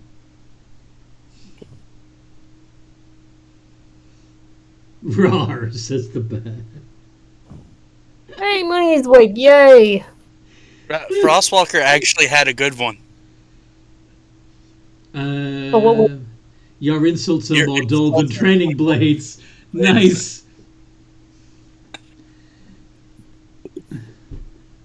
No, we don't see any goo behind you. Yeah. So yeah. Okay. So yes, a little confused and disappointed after being taught the basics of sword fighting from the pirates. What do you all want to do? Were those? Sorry, I mean, I wasn't there. Wait, was that supposed to be fencing lessons? Yeah, basically, he No, demonstrated. this is my character. This is my character asking the pirate. Yes, you trade barbs as you cross swords. And the first one to get so distracted by the other's insult that they drop their sword loses. That's not how you fight with swords. That's how we fight with swords. See, pirates don't murder each other, just their enemies. So when we need to prove ourselves to one another, we fight like this. But aren't other pirates technically your competition, therefore your enemies? Competition? No. If we all killed each other off, then we wouldn't have any fellow pirates. We'd be all alone. We wouldn't have a crew. That would just be... You'd just be some sad old criminal.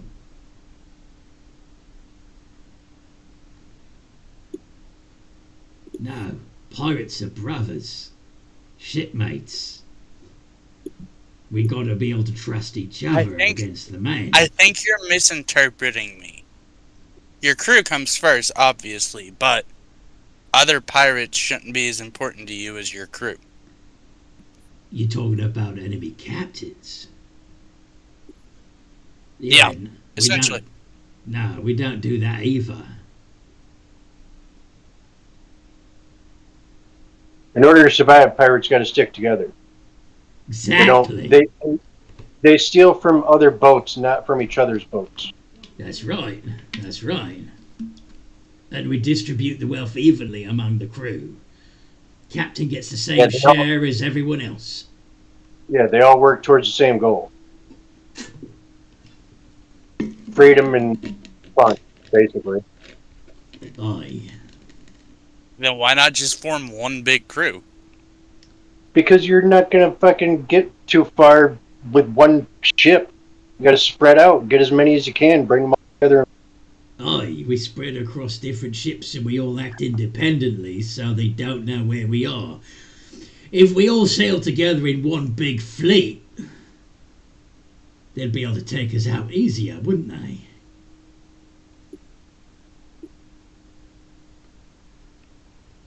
He's gonna shake his head in frustration and just walk out. Yeah, the answer would be yes. Did we get a certificate for doing this? You don't need it. It was a waste of time. I know, but like for documentation purposes, if we go back to the pirates. You ain't mastered swordplay. You just learned the basics. You need to practice, and the captains decide when you've had enough practice to truly be called a pirate.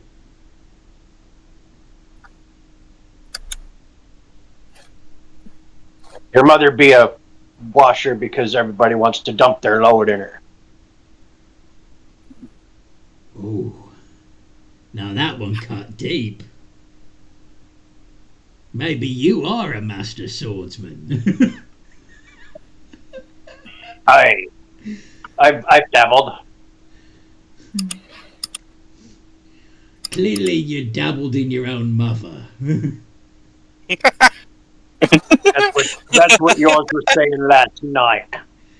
The only of is his handheld sword. I'm sorry, what? He said he was the master swordsman. The only sword he's the master of is his handheld one. Oh, you play with your penis.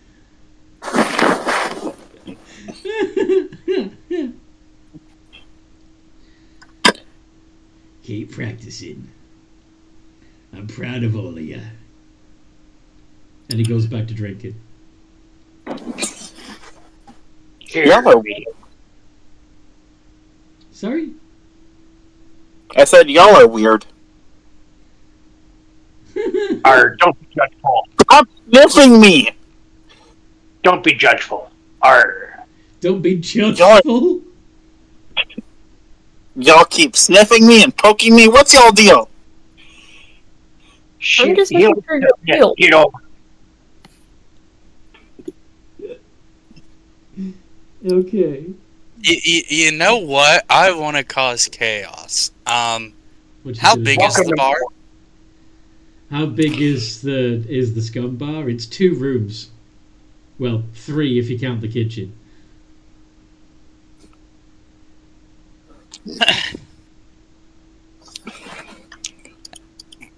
I'm just gonna walk over and just randomly punch a pirate.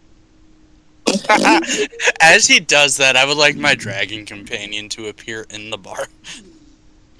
Are you going to start a brawl? Yes. Okay. I get my one fight. I get my one fight. That was made very clear. Okay. Amanda's not here though. Okay, roll initiative, everyone. Yay.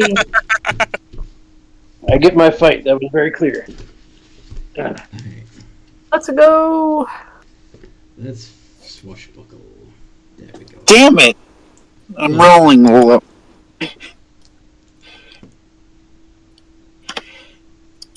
21, let's go.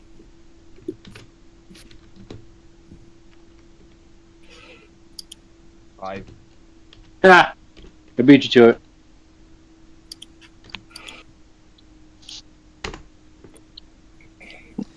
Alright.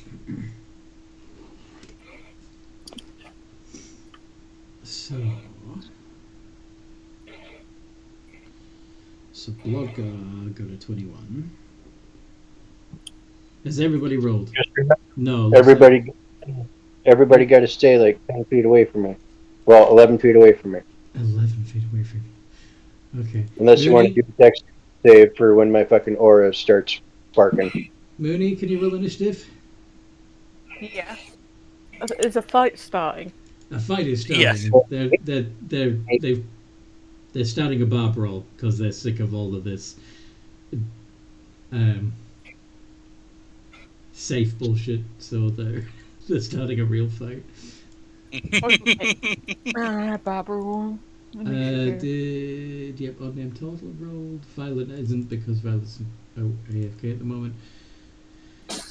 Okay, so yeah, it's just that one. Okay, perfect. So it is Bloodguard, then Frostwalker, and then the next highest is the Pirates, and then Elizabeth,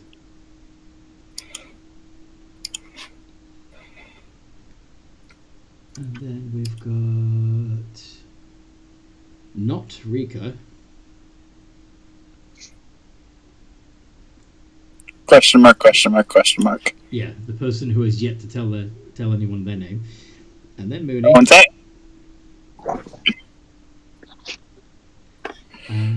Okay, and Leatherhead and Turtle need to roll off because you both got a 5. You got a 5. You got a I 5. did.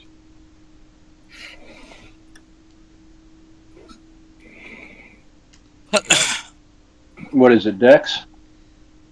I was just gonna have you each roll a d6, but No. I am. I would. just to see who. Are you fucking tied again? All right, one more Leatherhead. There we go. So it's Leatherhead. And then Ditcher. No, not Ditcher. Turtle. Total. All right. So,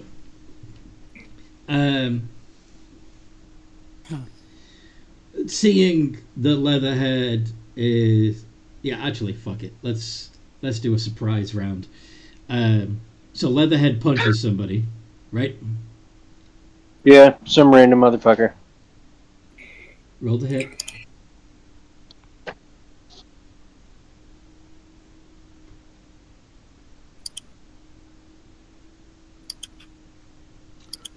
$14 does not do damage, but it does start the fight.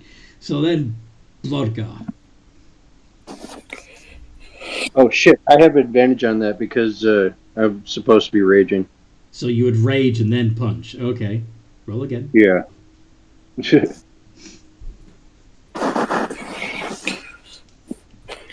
you, rah! Punch! Oh, Do you God damn it.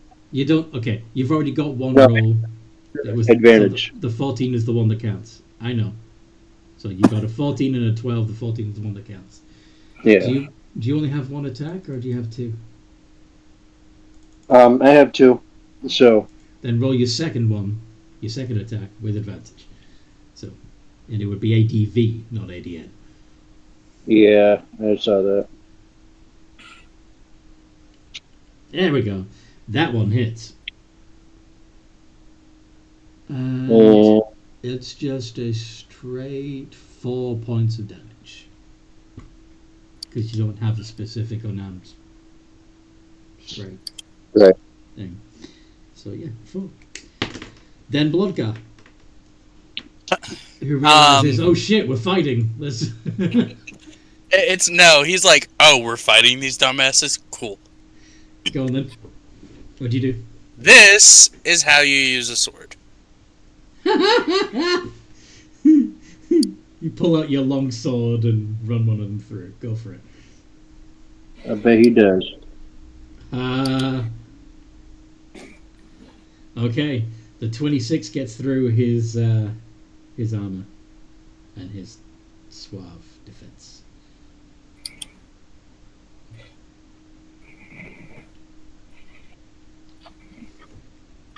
And you do 6 points of That damage. was low. Yes. How low can you go? Is it the same guy that Was trying to teach us how to sword fight? Yes. I was gonna say the same guy that Leatherhead punched, but No, it's the guy that was trying to teach us how to sword fight. okay. Frostwalker.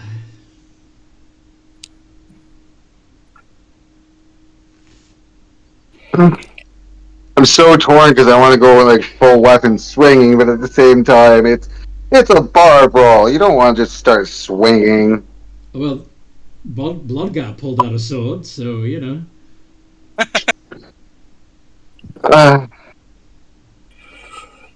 Have the other pirates pulled out their swords? Yeah, they will be on their turn. They are going to be drawing their rapiers. Yes. Then I will draw my Black Razor and attack.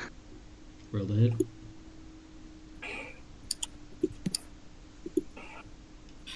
Would he still be hasted since I... Yes. You're hasted Malloc? I mean, Frostwalker. So you got an extra attack. There we go. That one hits as well.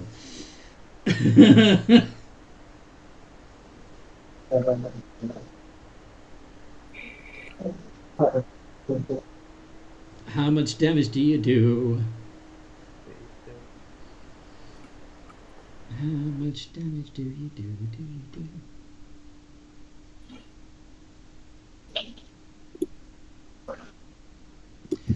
Holy shit. That dude goes from being full of vim and vigor to being very badly hurt in a very short space of time. And now it's the pirates' turns. So the dude that was punched by a Leatherhead is going to pull out their rapier and a dagger. I was going to say penis. He pulls out his weapon. I bet he does. And you attacked recklessly, yes? Yes. See? Fly. So 16, 26, and 21. None of them hit. Sorry? Said none of them hit. Bullshit, your AC is 15. Shh. They don't know that. I know. And a crit. Yeah. Shh. They don't know that either. They don't know what a crit is, okay? Okay. Elizabeth, quickly explain what a crit is.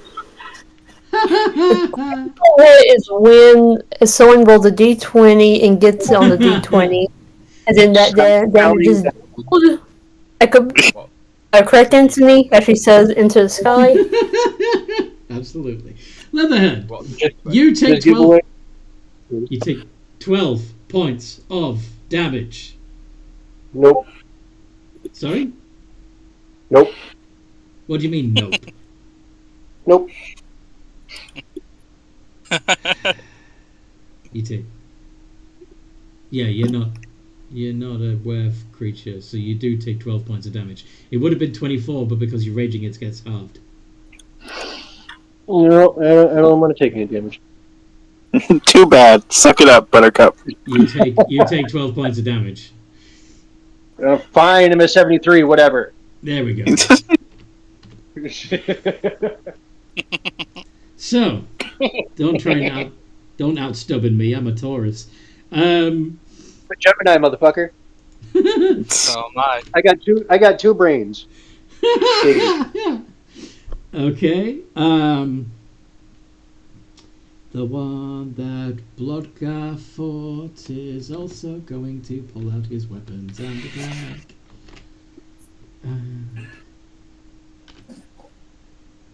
Doesn't get advantage this time. Only one of those hit? Only one of those hits. And of course, you're a werefolk. Right? Yeah, werefox. Now, did Please, you let me I think we had it actually so that instead of being immune, you regenerate, correct? I think so, yeah. Yeah. So, you do actually initially take 5 points of piercing damage, but you're going to heal that back on your turn. With no problem. And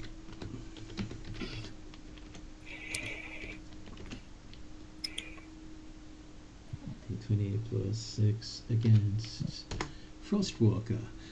And technically, Frostwalker takes 2 hits, but they do no damage to him because he's a fucking were-rat.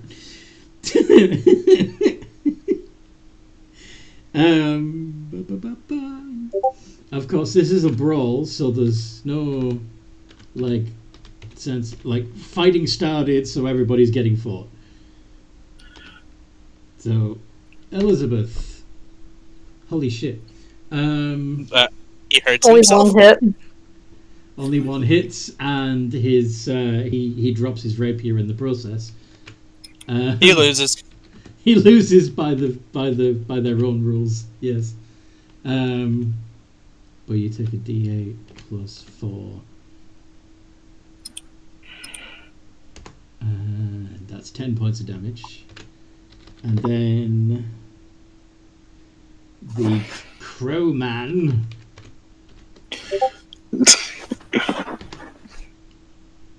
God, blended. Yeah, everything but the 9 hits. Luckily, that's their offhand dagger strike that was critical, so that's 2d4.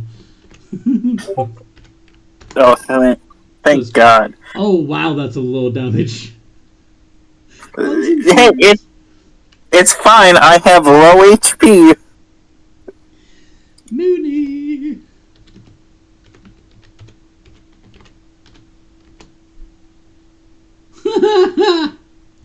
Not only He loses? yeah, he also drops his. He also fumbles his sword.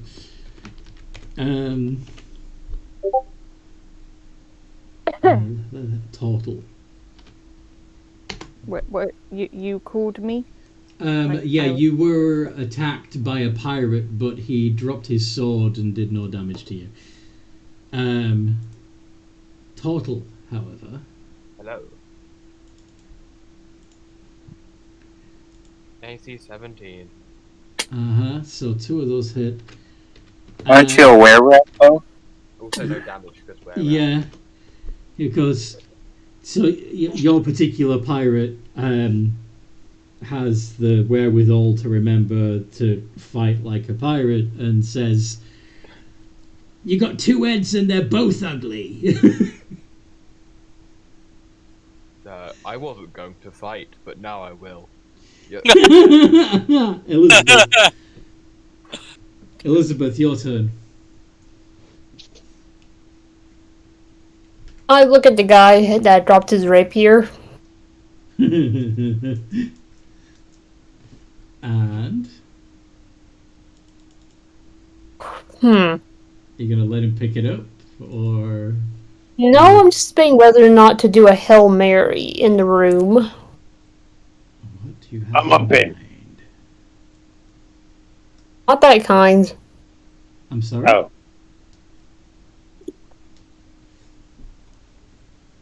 I just thought it'd be funny to cast 100 of Hadar in the room.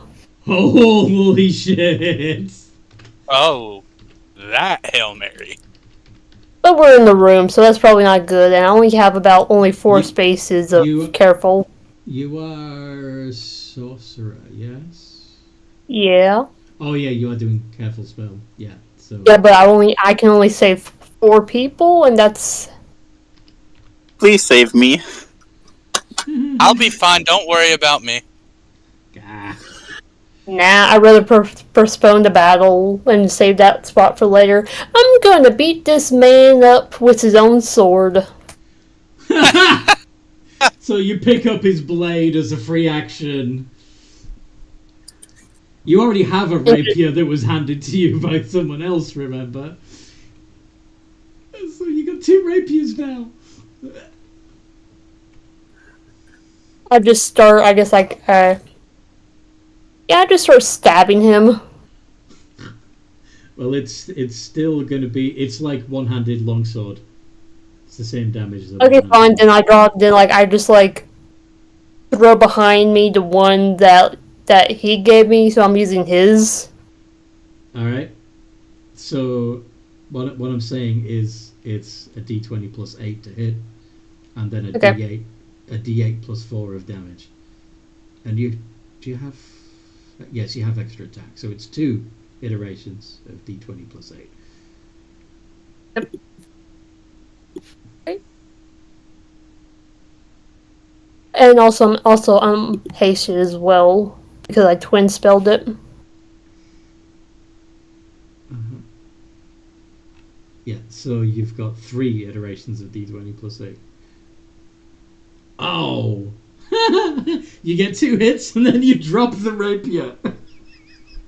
I was beating him very viciously. Yeah. Hey, woman, this isn't hot potato. To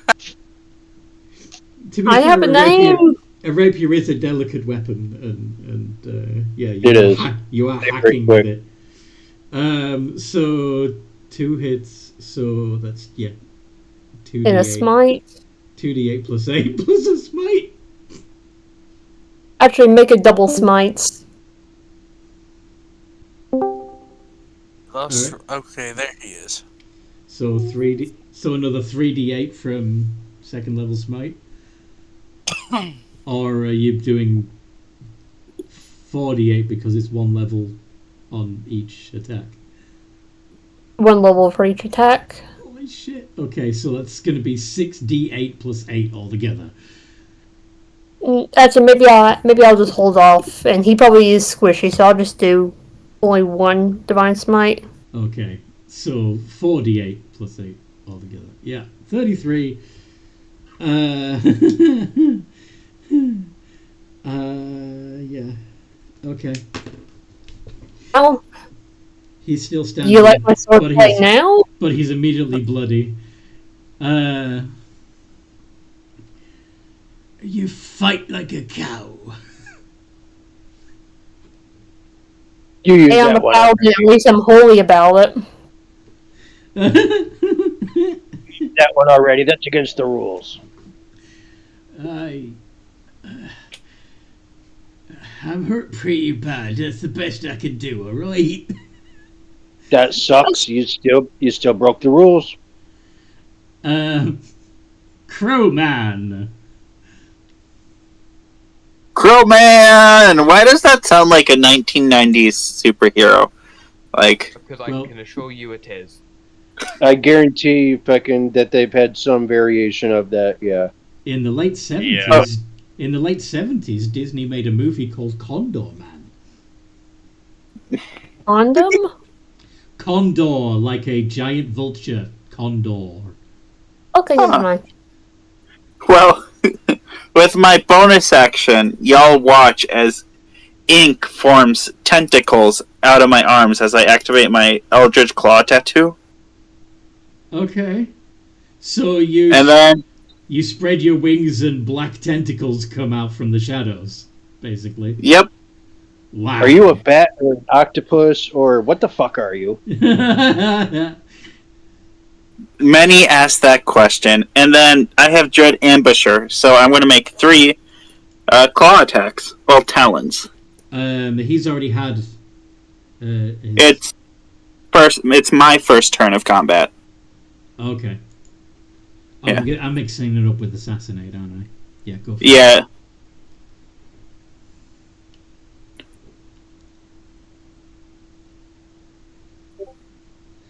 So, yeah, 2 of those hit.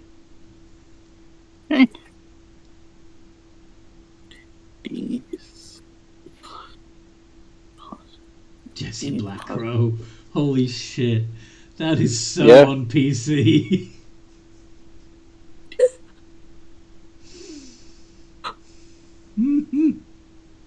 25 points of damage. 25 points of damage. And then I'm going to use mobile to fly away. I heard you were a contemptible sneak, he says as you fly off. Now, he does get an opportunity attack because you didn't disengage. My mobile, because I attacked him, he doesn't get one. Fuck beans. Okay. Yeah, that's his fighting style. He's a coward. He's only got 46. He's got 46 HP. Don't blame him. Hopefully the beans are not. You went from being a tank that doesn't move because he doesn't have to a guy that has to move very fast because he's squishy as fuck. That's exactly. Mooney. Has the guy which dropped his sword picked it up yet?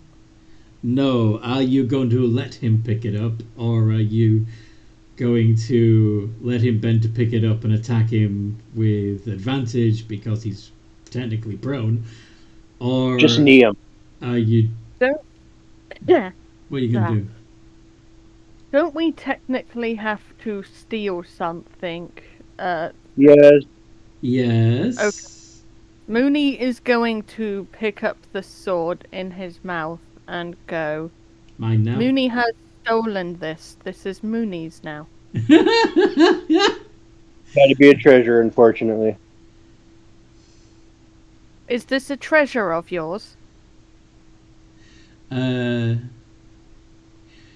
He says, "Soon you'll be wearing my sword like a shish kebab." Mooney pushes He's gonna him put it over. up your butt. Mooney, what now? Mooney pushes him over. All right, so you're gonna do the shove action. Make an athletics check. Okay. Athletics.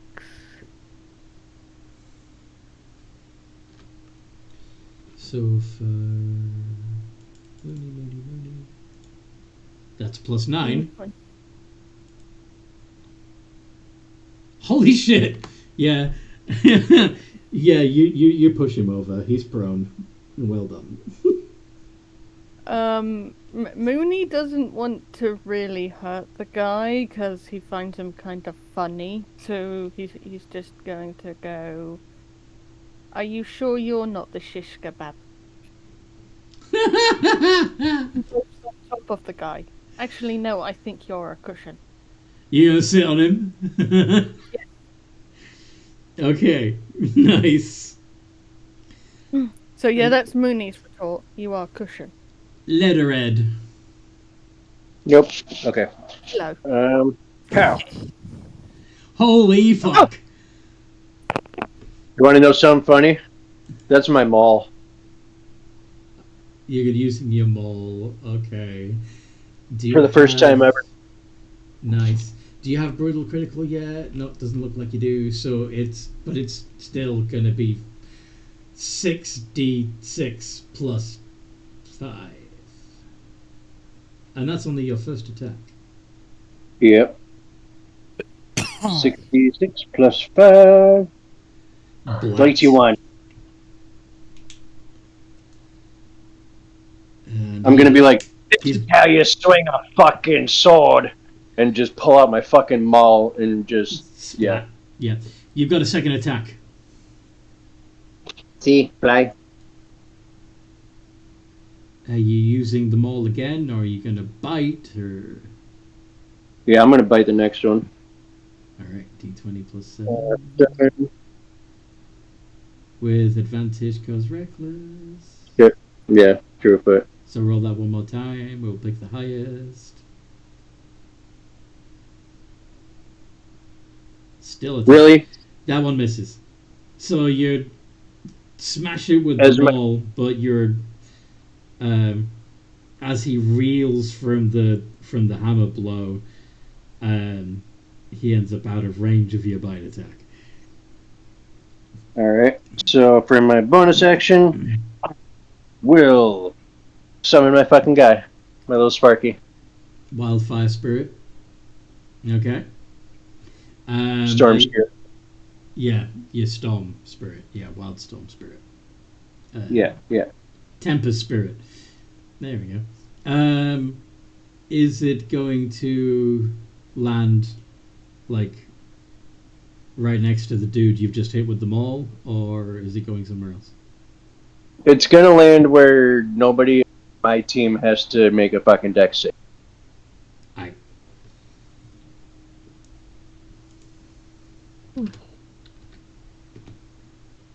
So behind the pirates.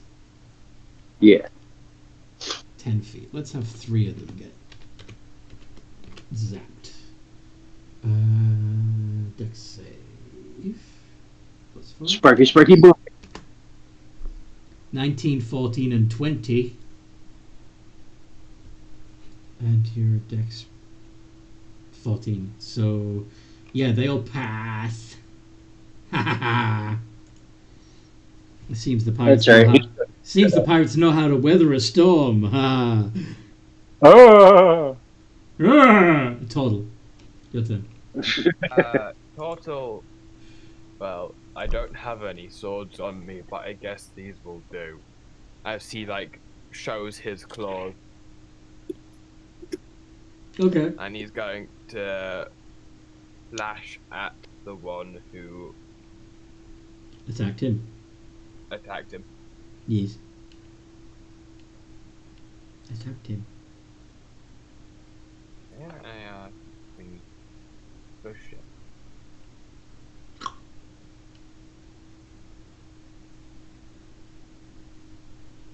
Alright. Nice. That's most definitely a hit. Shoot. A palpable hit. Palpable hit. That's a d6 plus 3. 7. Yes. 7 damage. 7 damage. Right across his face. Boosh. Oh. Now you're all slashed up. Don't look at yourself in the mirror.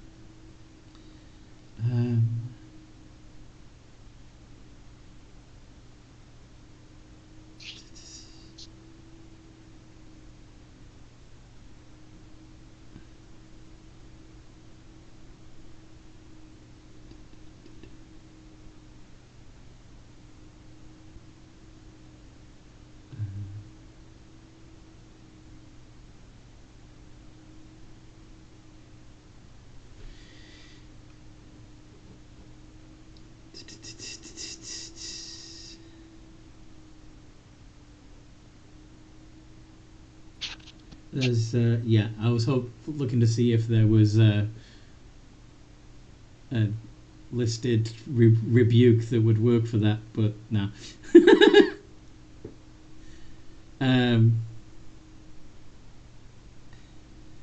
Oh, actually, this one will work. So you tell him not to look in the mirror, and he's going to reply, "Why? Do you want to borrow one?" Yeah, it's not great, but it works. Ish. Back to Blodgar.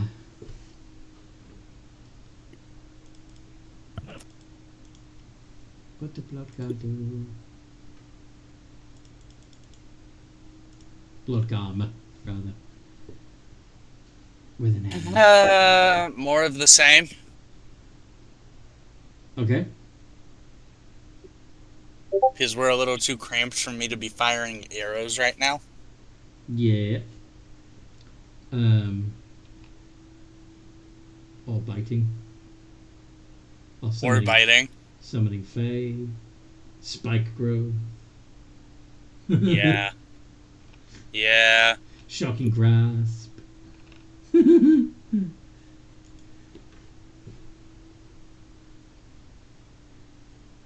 But yeah, 2 attacks for your longsword.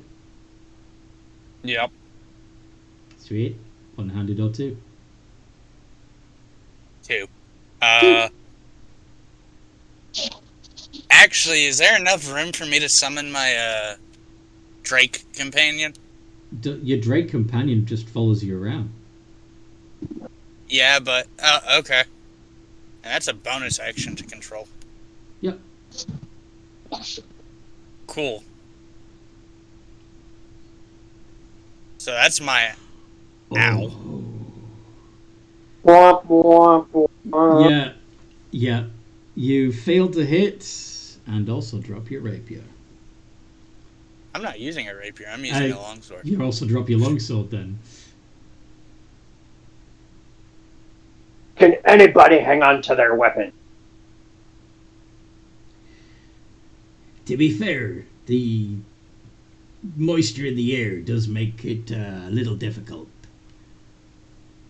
Yeah, the moisture in your mom is making it difficult. You guys hold on to your weapons like you hold on to your women. I thought your mother gave a man, not a fucking daughter. Wow, it's flying thick and fast now. Anyway,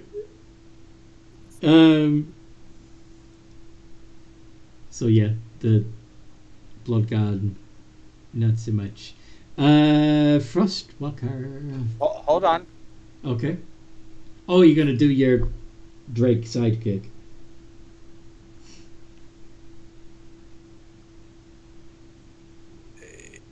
Right, okay.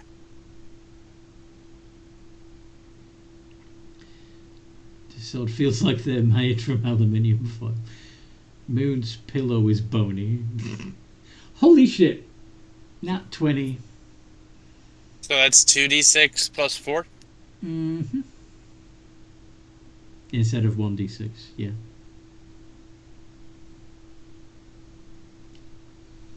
$12 points of damage. How does it feel to have your pet be a better fighter than you? Somebody else needs to keep up with some comebacks because I'm running out. Mooney is no pet. You are the pet. One of the pirates is going to say, if you want my comeback, you'll have to scrape it off your mum's teeth. Just because I'm the one fucking your mother doesn't mean you get to...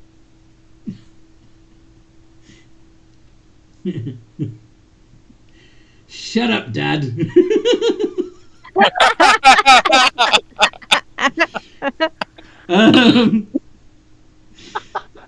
Anyway, Frostwalker. That was good.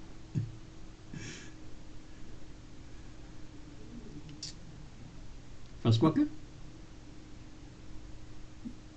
Frostwalker!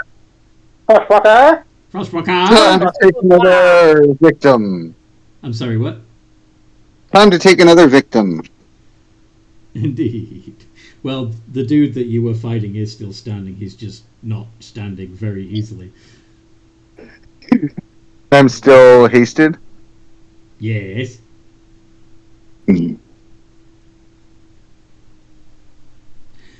Oh, all 3 of those blast through his armor.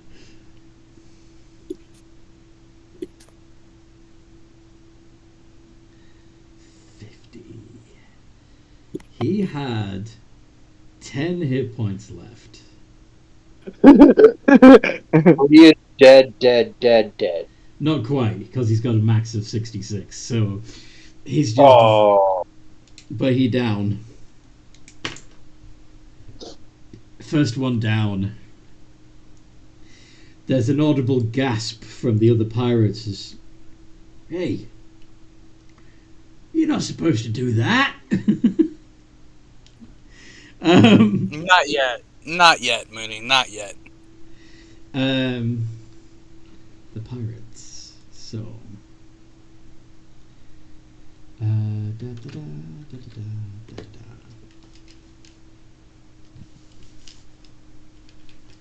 So the one fighting Bloodgar. +6. He drops his weapon. Does manage to get a couple of good hits in, but drops his rapier in the process. And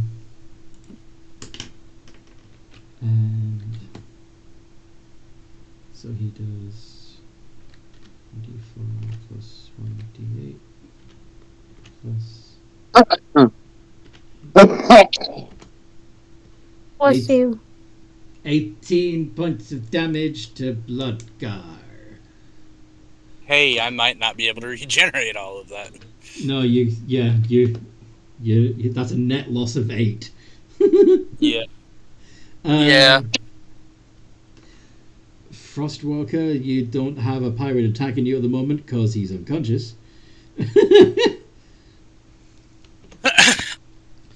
Let's roll the death save for him. Let's be nice. Oh, yay.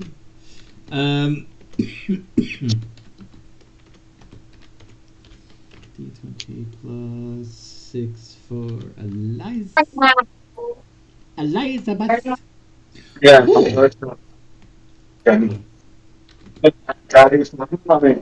Some magic.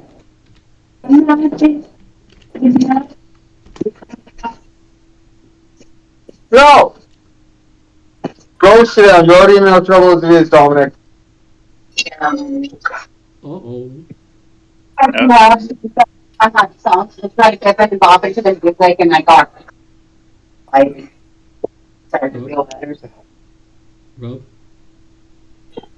Okay. I'm just so sick of it. And we drive by the past park. Hey, Rob. Rob! Would you Bye, like Doug. to... Okay. Elizabeth takes 16 points of damage, but their opponent drops the sword. And Dominic! Crowman. Ooh. Oh, Crowman actually is in the air and unreachable, right? Fighter of the night, man. Yeah, don't attack poor Crow Man. Champion of the sea. I'm sorry, what? I said don't attack the poor Crow Man. Well, you can't because you're in the rafters, right? Yeah. Okay. I also don't have a hellish rebuke on standby if he shot me. He didn't shoot you, but I am going to Yeah. retcon that as he threw the dagger at you. He wouldn't be able to hit you with the rapier, but he throws his dagger. And Okay. I find it gets everything off nicely. Oh. Oh, I love that. That should have been 2d4. Sorry. And my hair blow everything into the living room. That's 10. Okay, wait, this is a ranged attack? Yeah, he's throwing his dagger. I'm going to deflect missile. You're going to deflect yourself? Deflect missile. Monk. It's a ranged attack against a monk. You're going to deflect missile. Yes. Sorry, I'm having trouble hearing exactly what You're all good. So I reduce it by 12. That Oh. brings it to 0, so are you also going to spend I'm going- spend I'm gonna Like that. What on earth? White RTV sitting in our driveway with a woman with blonde hair And then I see her walk up to the door. I'm going to send it back for a key point. Thank you. That's what I was trying to say. That does not work. Nope. Okay. Okay. Once in The dude that's under I Mooney, initially thought it was Posing. the dude that's under Mooney's butt is gonna try and wriggle out, saying,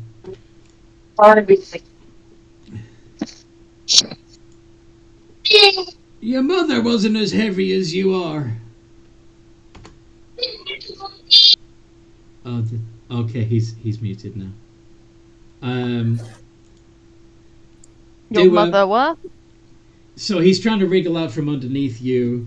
I'm assuming you're going to try and keep him restrained. Yes. Do an athletics check and see if you can beat the 12. My plus was athletics 9.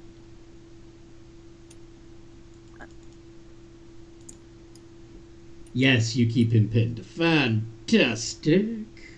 He's going to say, a fat bear is a happy bear. Squeezes. Just squeeze him under your big butt. Ooh, shit. I just realized something. What? Can you roll an unarmed strike for me quick? A d20 plus 9. Because your strength's 19 now, isn't it? Yes. Yeah. 17. Okay. So, okay.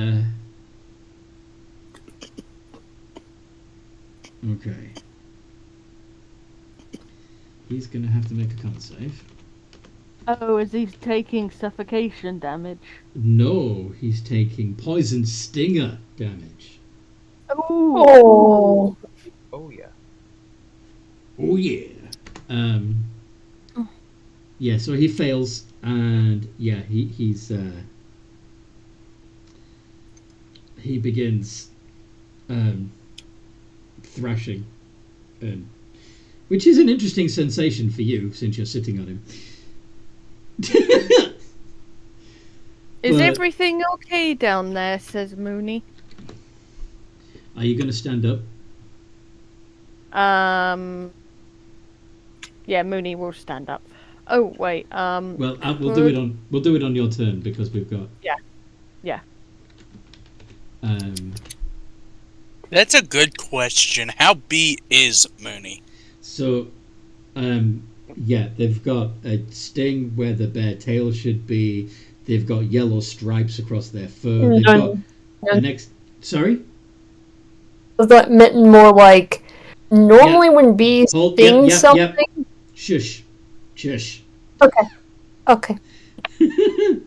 Don't spoil the surprise.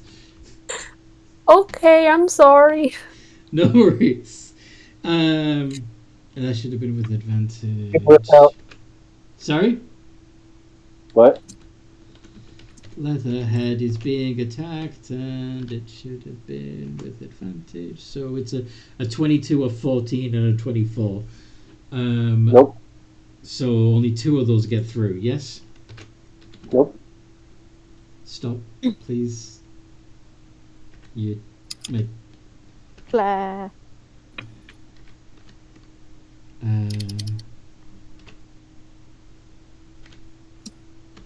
Okay, so that's 9 points of damage. Nope. Okay. Mytism thinks that you are not joking when you say nope. Why? I'm at 64 now. Okay.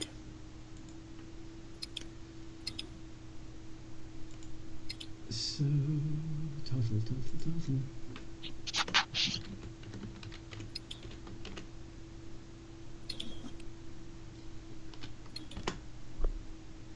And total. Get all. Your AC is 17, so you also take. I don't take it really because. Oh yeah, because you're where at. Yes, good point. Good point. Fair enough. Yes, this is all true. So that was the pirates. It is Elizabeth's turn.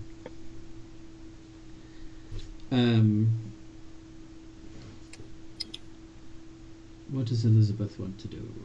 Looking down at the a man being impaled by Mooney's stinger.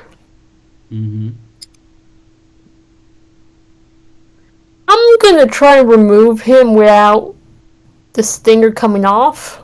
She currently is still sat on him at the moment. She hasn't Never mind. stood up yet. Okay, I'll just go find like another target to beat up. All right. Okay. Well, you still have an opponent in front of you. Okay, then I'll beat up on them. Okie dokie.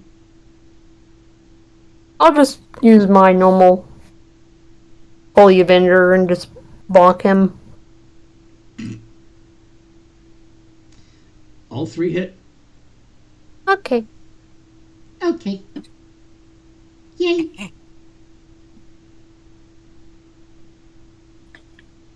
Johnny, are you okay? Are you okay? Are you okay? Gonna add Divine Smite.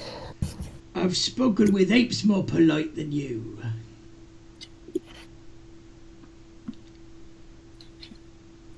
Well, good for them being able to have.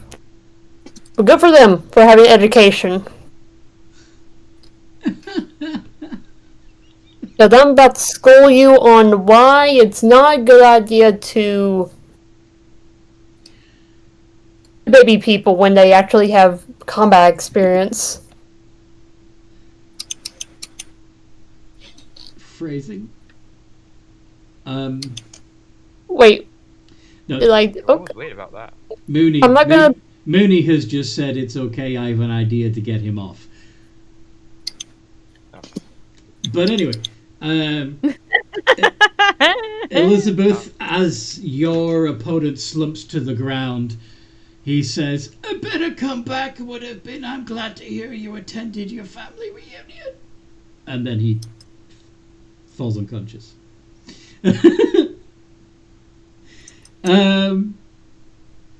Crowman. No, you didn't say. Hey! So, you know what? I'm just going to attack and Fury of Blows. Attack and flurry of blows. Flurry of Blows. That's going to be 4.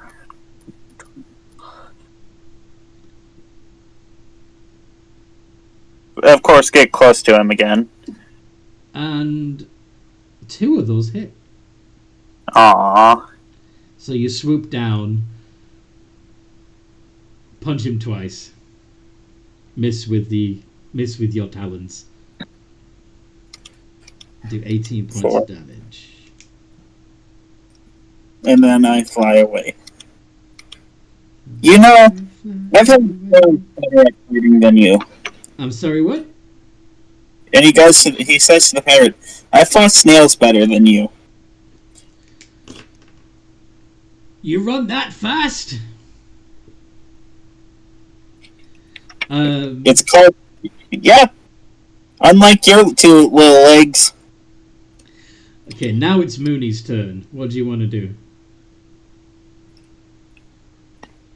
I want to heal or stabilize one of the pirate funny people who went down, but I also risk having my stinger tugged out.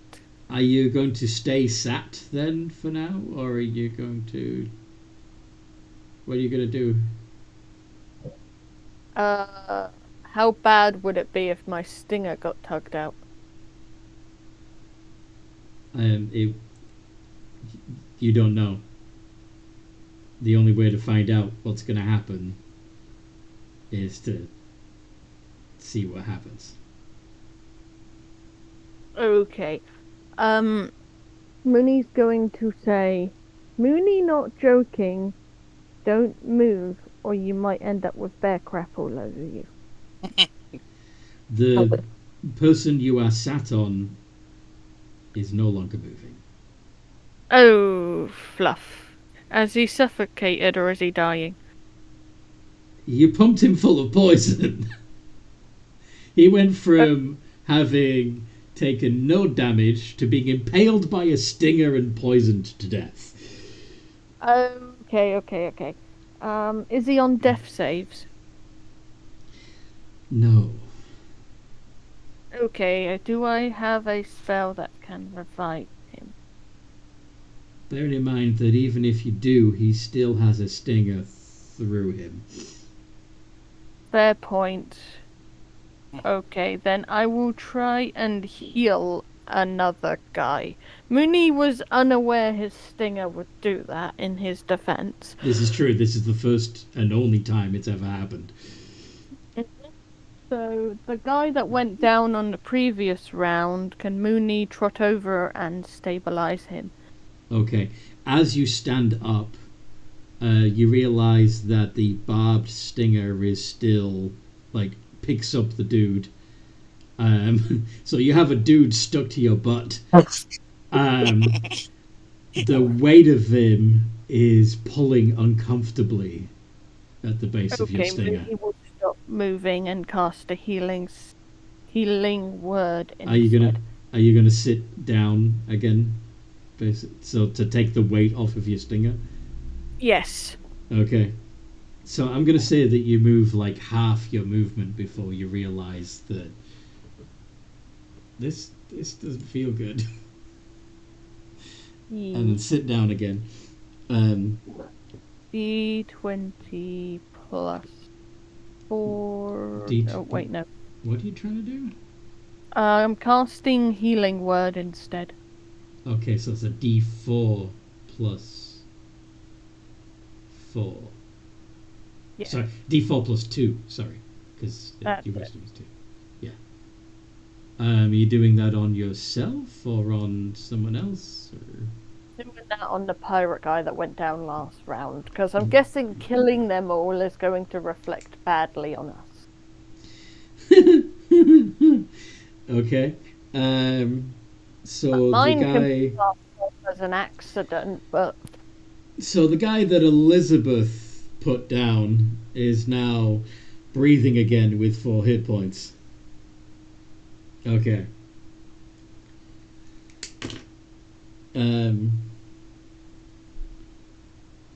Sweet. Leatherhead. Yep.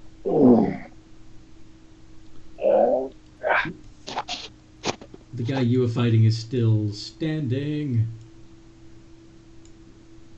What do you do?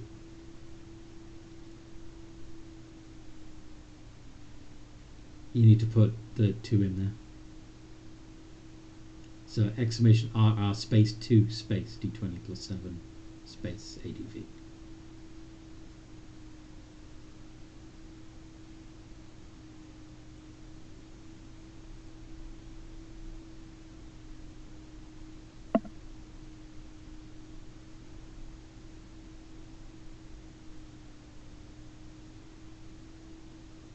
Please. God damn it. I need to put a space between the 2 and the D. RR space 2D20. 2 space D20 plus 7 space ADV. Do you want me to type it out for you? So you can copy it? Yeah. No worries. Sometimes it gets a bit... Alright, so space 2 space D20 plus 7 space ADV, like that.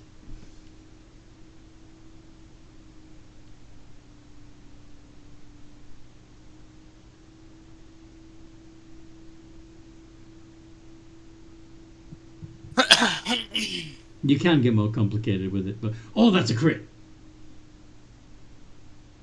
Are you doing maul or bite or? Still having my maul. Okay, so altogether, if both attacks are maul, Altogether, that's 9d6 plus 10.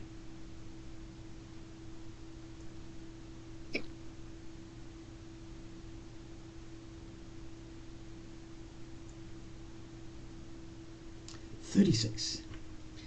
And he down.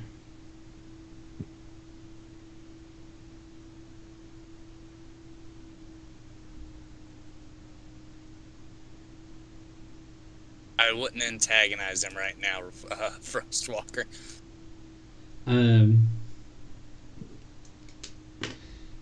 As he goes down, he says, "You wave that thing like a feather duster." Would you look at my size? And just so you know, your mother's so old, her last name is Asaurus. Toddle, it's your turn. Who's a good alligator? Anyway, Toddle. Oh, it's probably just. You guys know you can't hurt me. You're just. It's futile.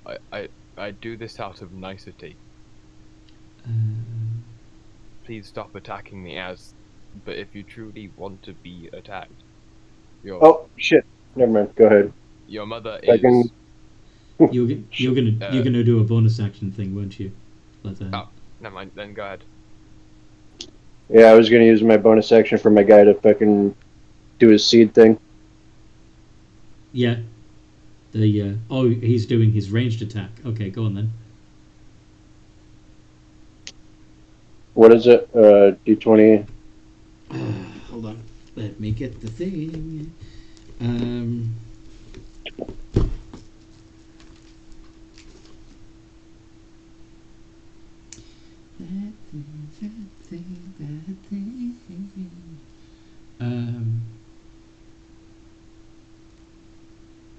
Sorcerer.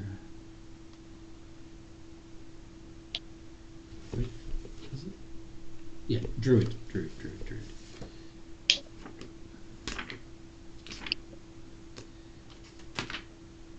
Okay. So it's a D20 plus 6 to hit. Ah! Nope.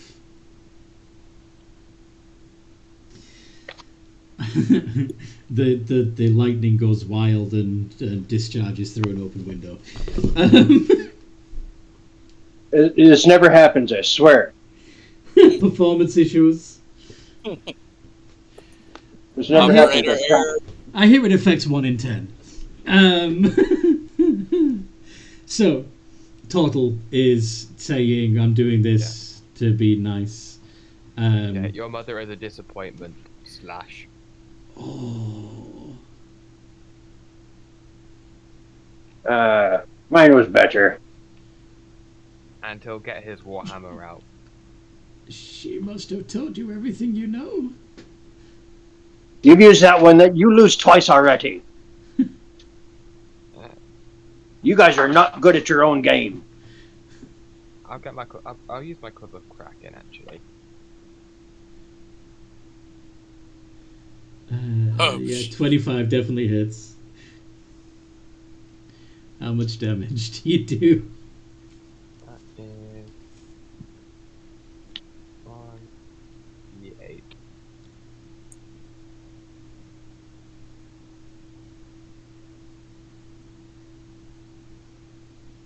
Four.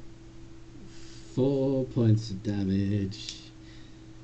But what else does that? And then he's just gonna walk out the bar. Just kind of walk out and sit outside.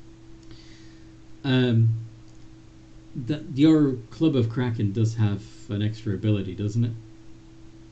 If they count as a structure. They don't, but the floor underneath them does. True. Yeah, I deal double damage to structures. Alright, so you do 8 points of damage to the floorboards? Yeah. Uh-huh.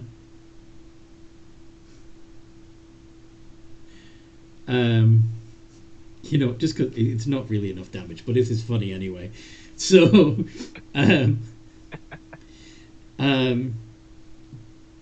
he sits there.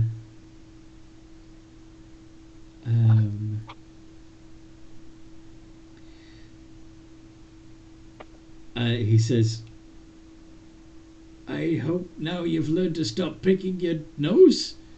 And then the floorboards crack underneath him and he splashes down into the water below. Good, you needed a wash.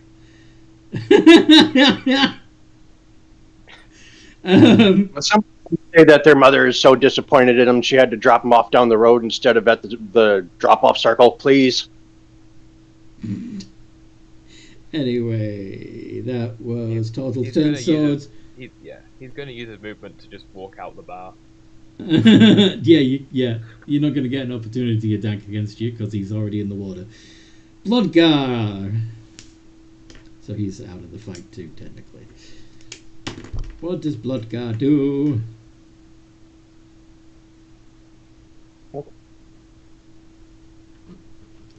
Besides heal. Right, so thank you for reminding me. Everything except the 8, right? Yeah. You regain 10 hit points, so you've lost 8. Oh, yeah.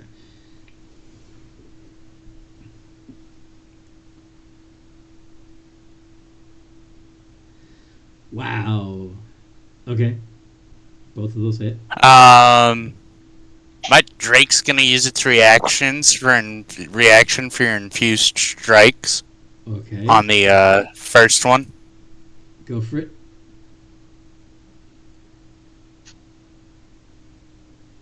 And these are both one-handed Go. attacks, so D8. yes, but dueling fighting style. Okay. Which is an extra +2 on damage. Okay. And then it was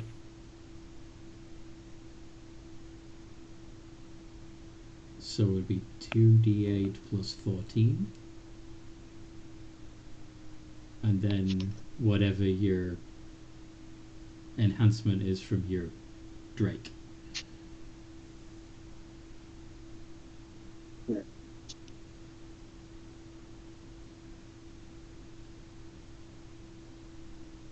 and the D6 is fire damage.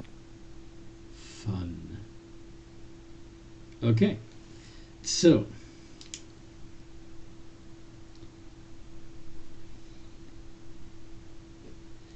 he is very badly hurt, and would the Drake using its reaction count as me using my bonus action to do that? yeah, you commanded it as a bonus action, and he used his reaction. Yeah. Okay, just wanted to double check. Yeah.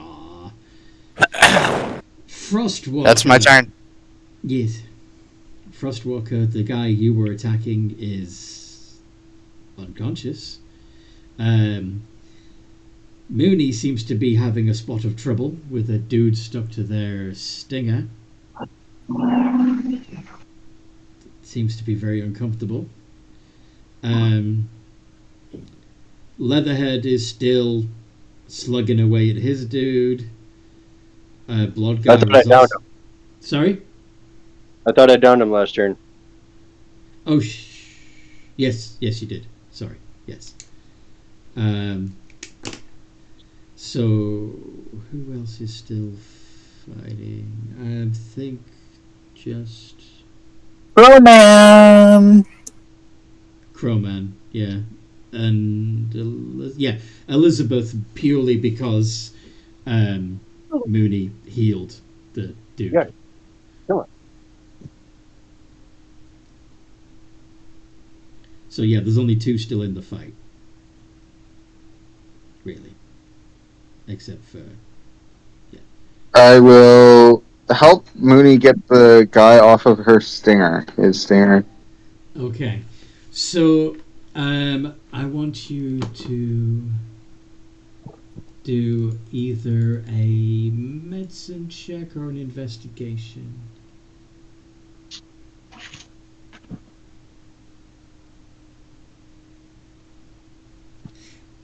Actually, I'll let you do survival or medicine.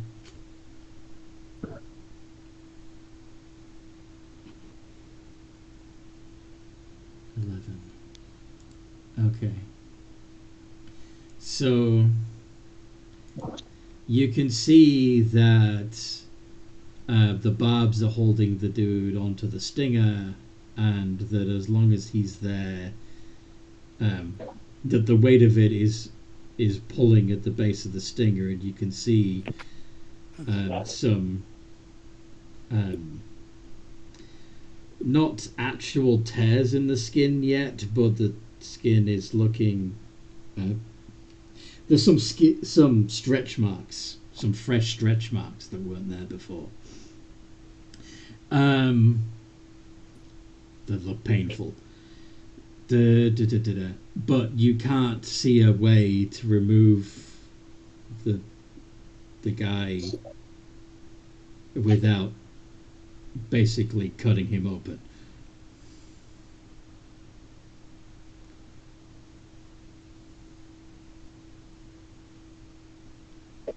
I'm assuming that was my action. Yeah. Figuring out what you like, what's going on and how to deal with it was your action. Yeah. Sorry. Yeah. You can tell others what's going on as a free action, though, if you wish. That's all right. All good. The pirates. There's only. Yeah.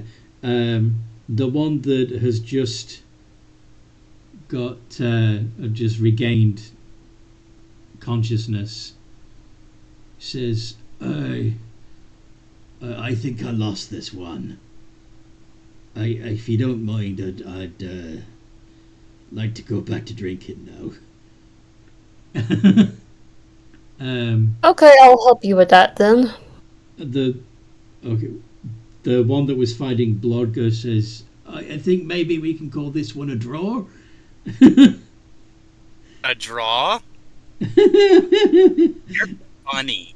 The one that was fighting the Crowman is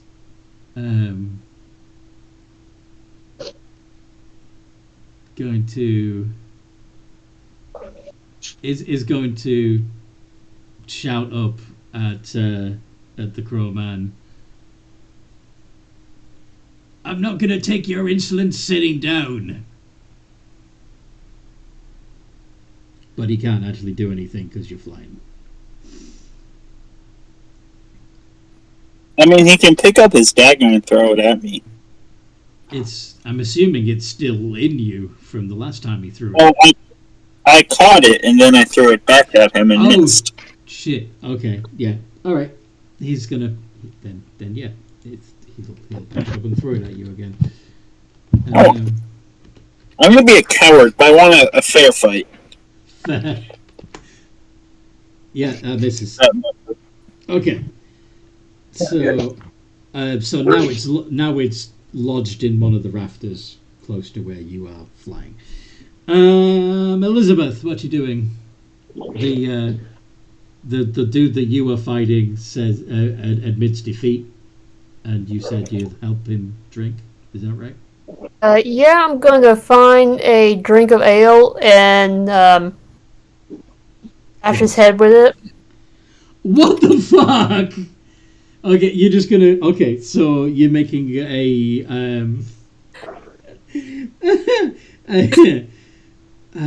improvised bludgeoning weapon attack. So that's gonna be. Yeah, it's a D20 plus 8. I'll make sure to do non-lethal damage. Roll the hit. crack. Yeah, the first swing misses, but with your backhand and your re-swing, you beat him twice around the head, and that's gonna be that. Yeah, roll the damage. It's gonna be 2d4 plus 8.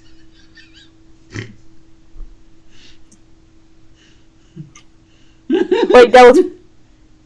Yeah.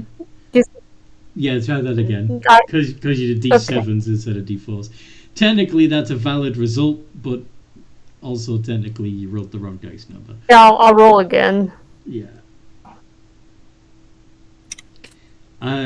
We didn't because she wasn't around to roll.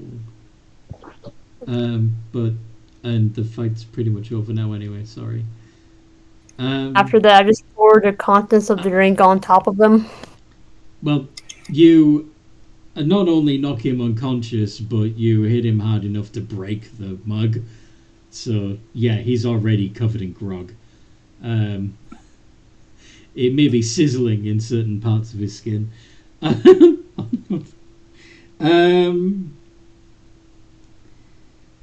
Crowman. I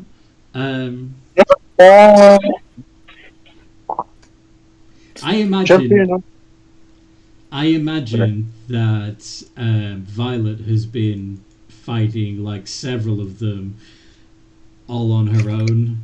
That they've been they've had her pinned down, but now she's burst out and can way into the fight. If you want to roll initiative at this point, Violet. Yes. Okay. I'm sad. I really need a D&D. I know, but then you walked away right as you left right as we were gonna fight. I know. Violet, right?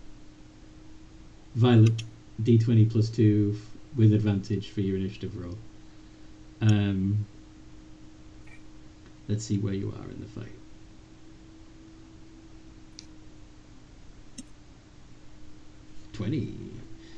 So he would be appropriately right after Frostwalker. No, right before Frostwalker, actually. Okay. But yeah, what does Crowman do? Crowman flies down and goes, "Unlike your fighting style, I'll show you something a grandma could be proud of." Okay. And then another flurry of blows. Okay. Burning another key. And that's a critical.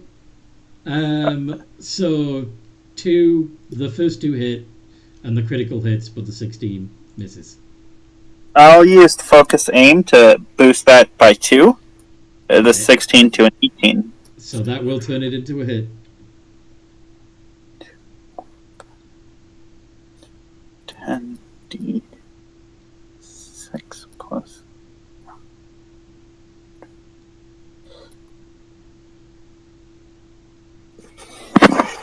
Oh. That is his max HP. Oh, no. I mean, it fits. My flaw is I can't hold back in a fight. Yeah, you break him. Well done. Mooney, you've Frostwalker has assessed the situation and told you that basically the only way to get this dude off your stinger would be to cut him off.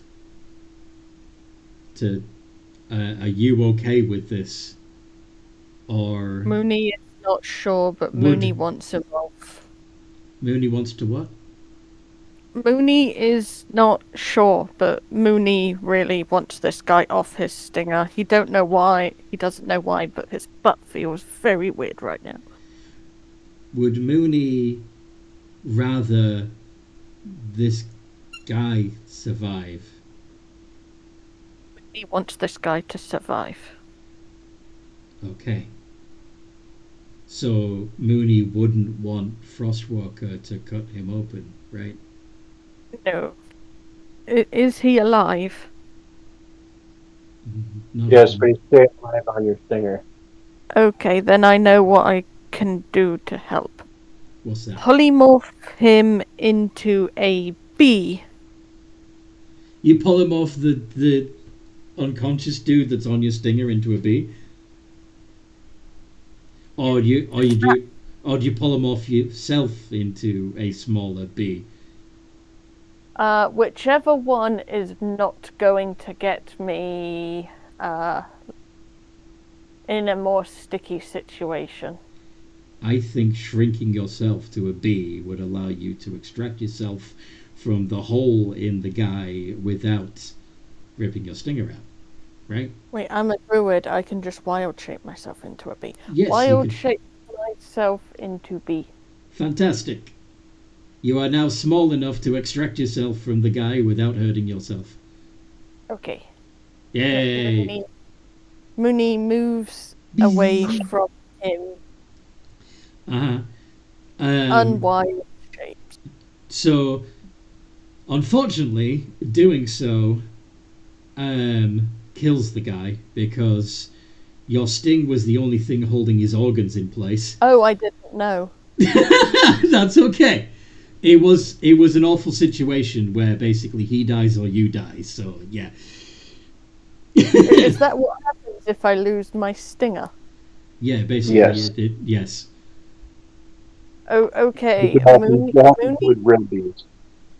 Mooney would like to use the power that the thing. Yeah. You know how when he made the plushie gain sentience earlier? Yeah. Well, instead of sentience, Mooney's gonna wish he had a stinger that doesn't. Kill you. That doesn't. Yes. Okay. So I want you to make a Arcana check. Okay. I have a +1. Yeah.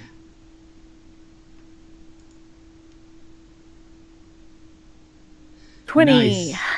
Okay. Your body changes, looking sleeker. While you're still in, at the moment you're still in your animal form. So. No, she said she untransforms. I'm sorry? She said that she untransformed. Okay, so you drop your wild shape and then do this wish, yes? Yes? Yes. Okay. Yes. You are now basically, instead of being a half bear, half bee, Yes. you're now half bear, half wasp. Your stinger is no longer barbed, and you can use it multiple times. Okay. Why does Mooney feel the urge to terrorize small children? It comes with the territory. You get used to it. Leatherhead. Yeah. Your pirates.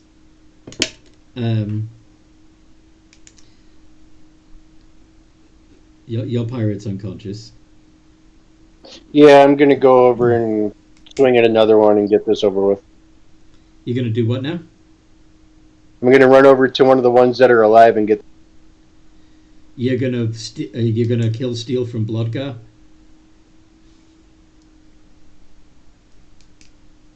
I don't want to, but or you can dive into the hole that Tortle made when he and kill the guy that's swimming around in the ocean. Sure, I could run down, grab him, fucking. Just dive down. Him. You dive down the hole, making it bigger as you do so. Chomp and death roll that fucker. We'll do it now. You calling me? Sorry?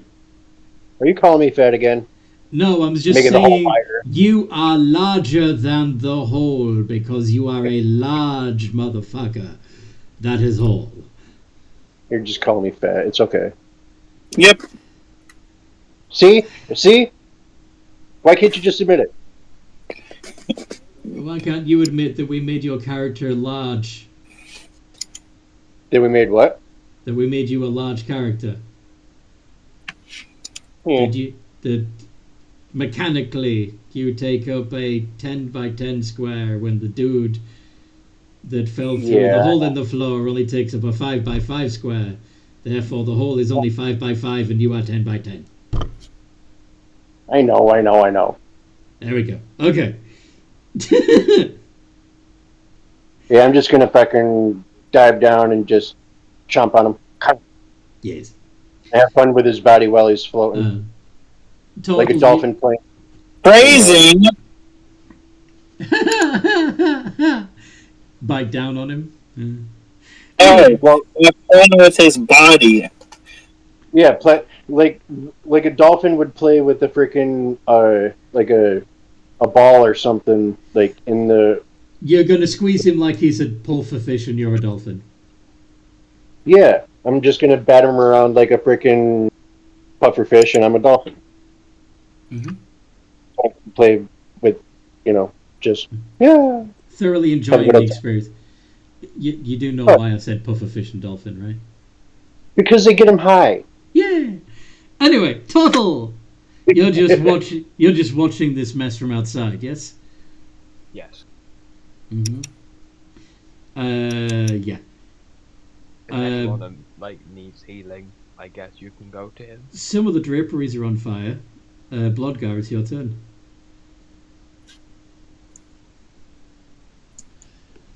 And then it'll be Violet, who has been fighting a whole other group of pirates. What is Bloodgar doing?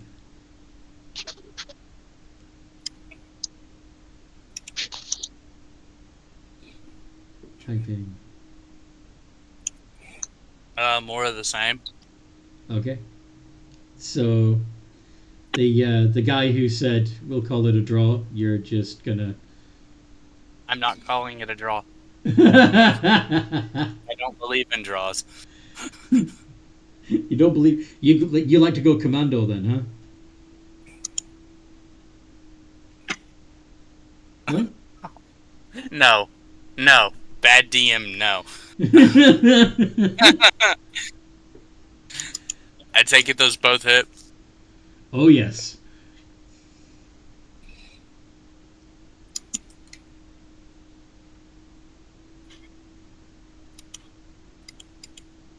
Is your Drake doing his thing too? That's he down. He down. Well done. And of course you've healed all the way up as well now. Yep. But the place is up. You did, he was burning. He did set some of the draperies on fire, and there's a hole in the ground, a hole in the bottom of the bar, which is even bigger.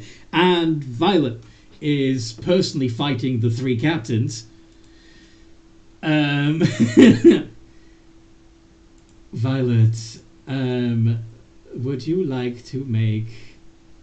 Let's see. You've got.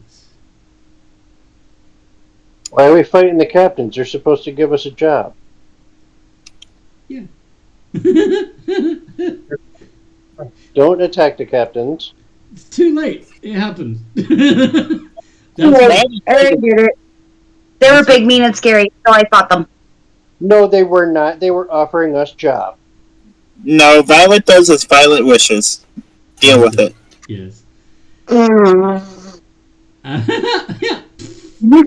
So, 2 attacks. D20 plus 9.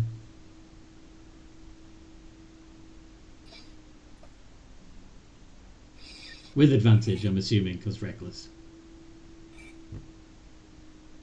Fuck it, I'm Well, gonna yeah, go. always go reckless. It's fun. It was +9. Yes, mate. Yes. If that's the case, I'm just gonna go fucking grab their boat. Hold on. We're still in combat.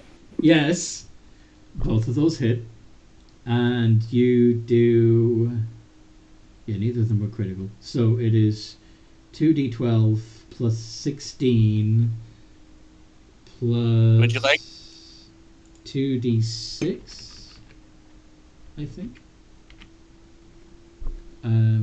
Would you like to add a D6 fire to that? So I would love 3d6. to. 2d12 plus 16 plus 3d6. Two of which is necrotic, one of which is fire.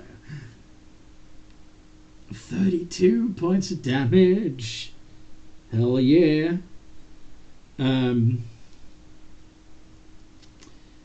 Frostwalker, do you assist now that you have nothing else to fight? Or do you try and heal up the guy whose organs have fallen out into the hole where the stinger used to be? I will assist first. You'll assist what? You'll help fight the captains? Yeah. Okay then.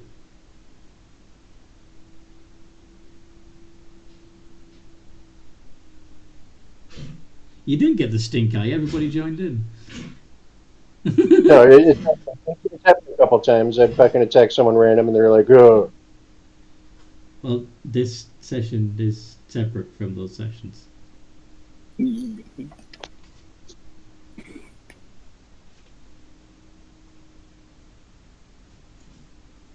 They're following your lead on this one. Did he drop out? Yeah, he did. It's also like he was the only one who was okay with the captains. Fuck. I'll deal with it later. We've only got 4 minutes left of the game. Okay.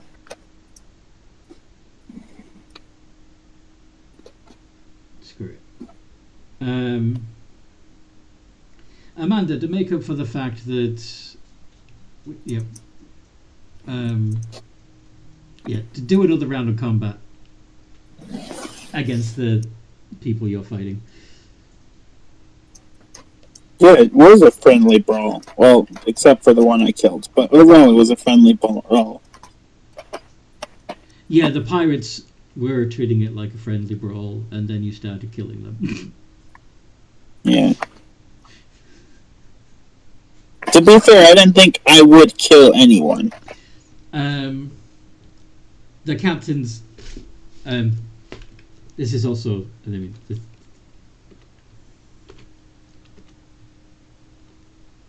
Yeah. I'm gonna type this.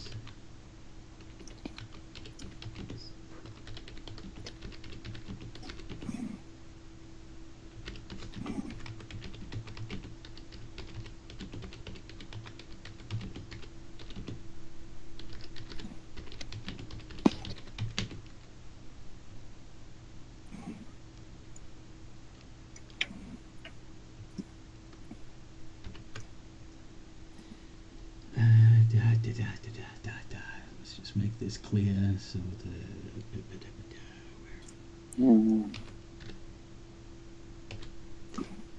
it's technically to everybody, but hopefully he'll get the message too.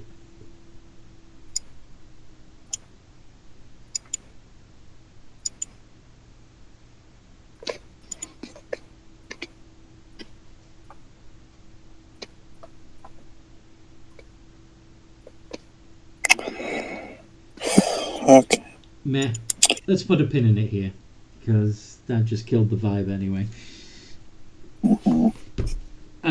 We'll pick it up from there next time we play. Sorry that ended on a bum note. I hope you guys listening to it enjoyed it anyway.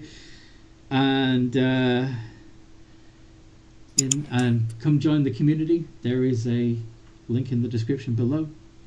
And in the meantime, no matter what role you play, have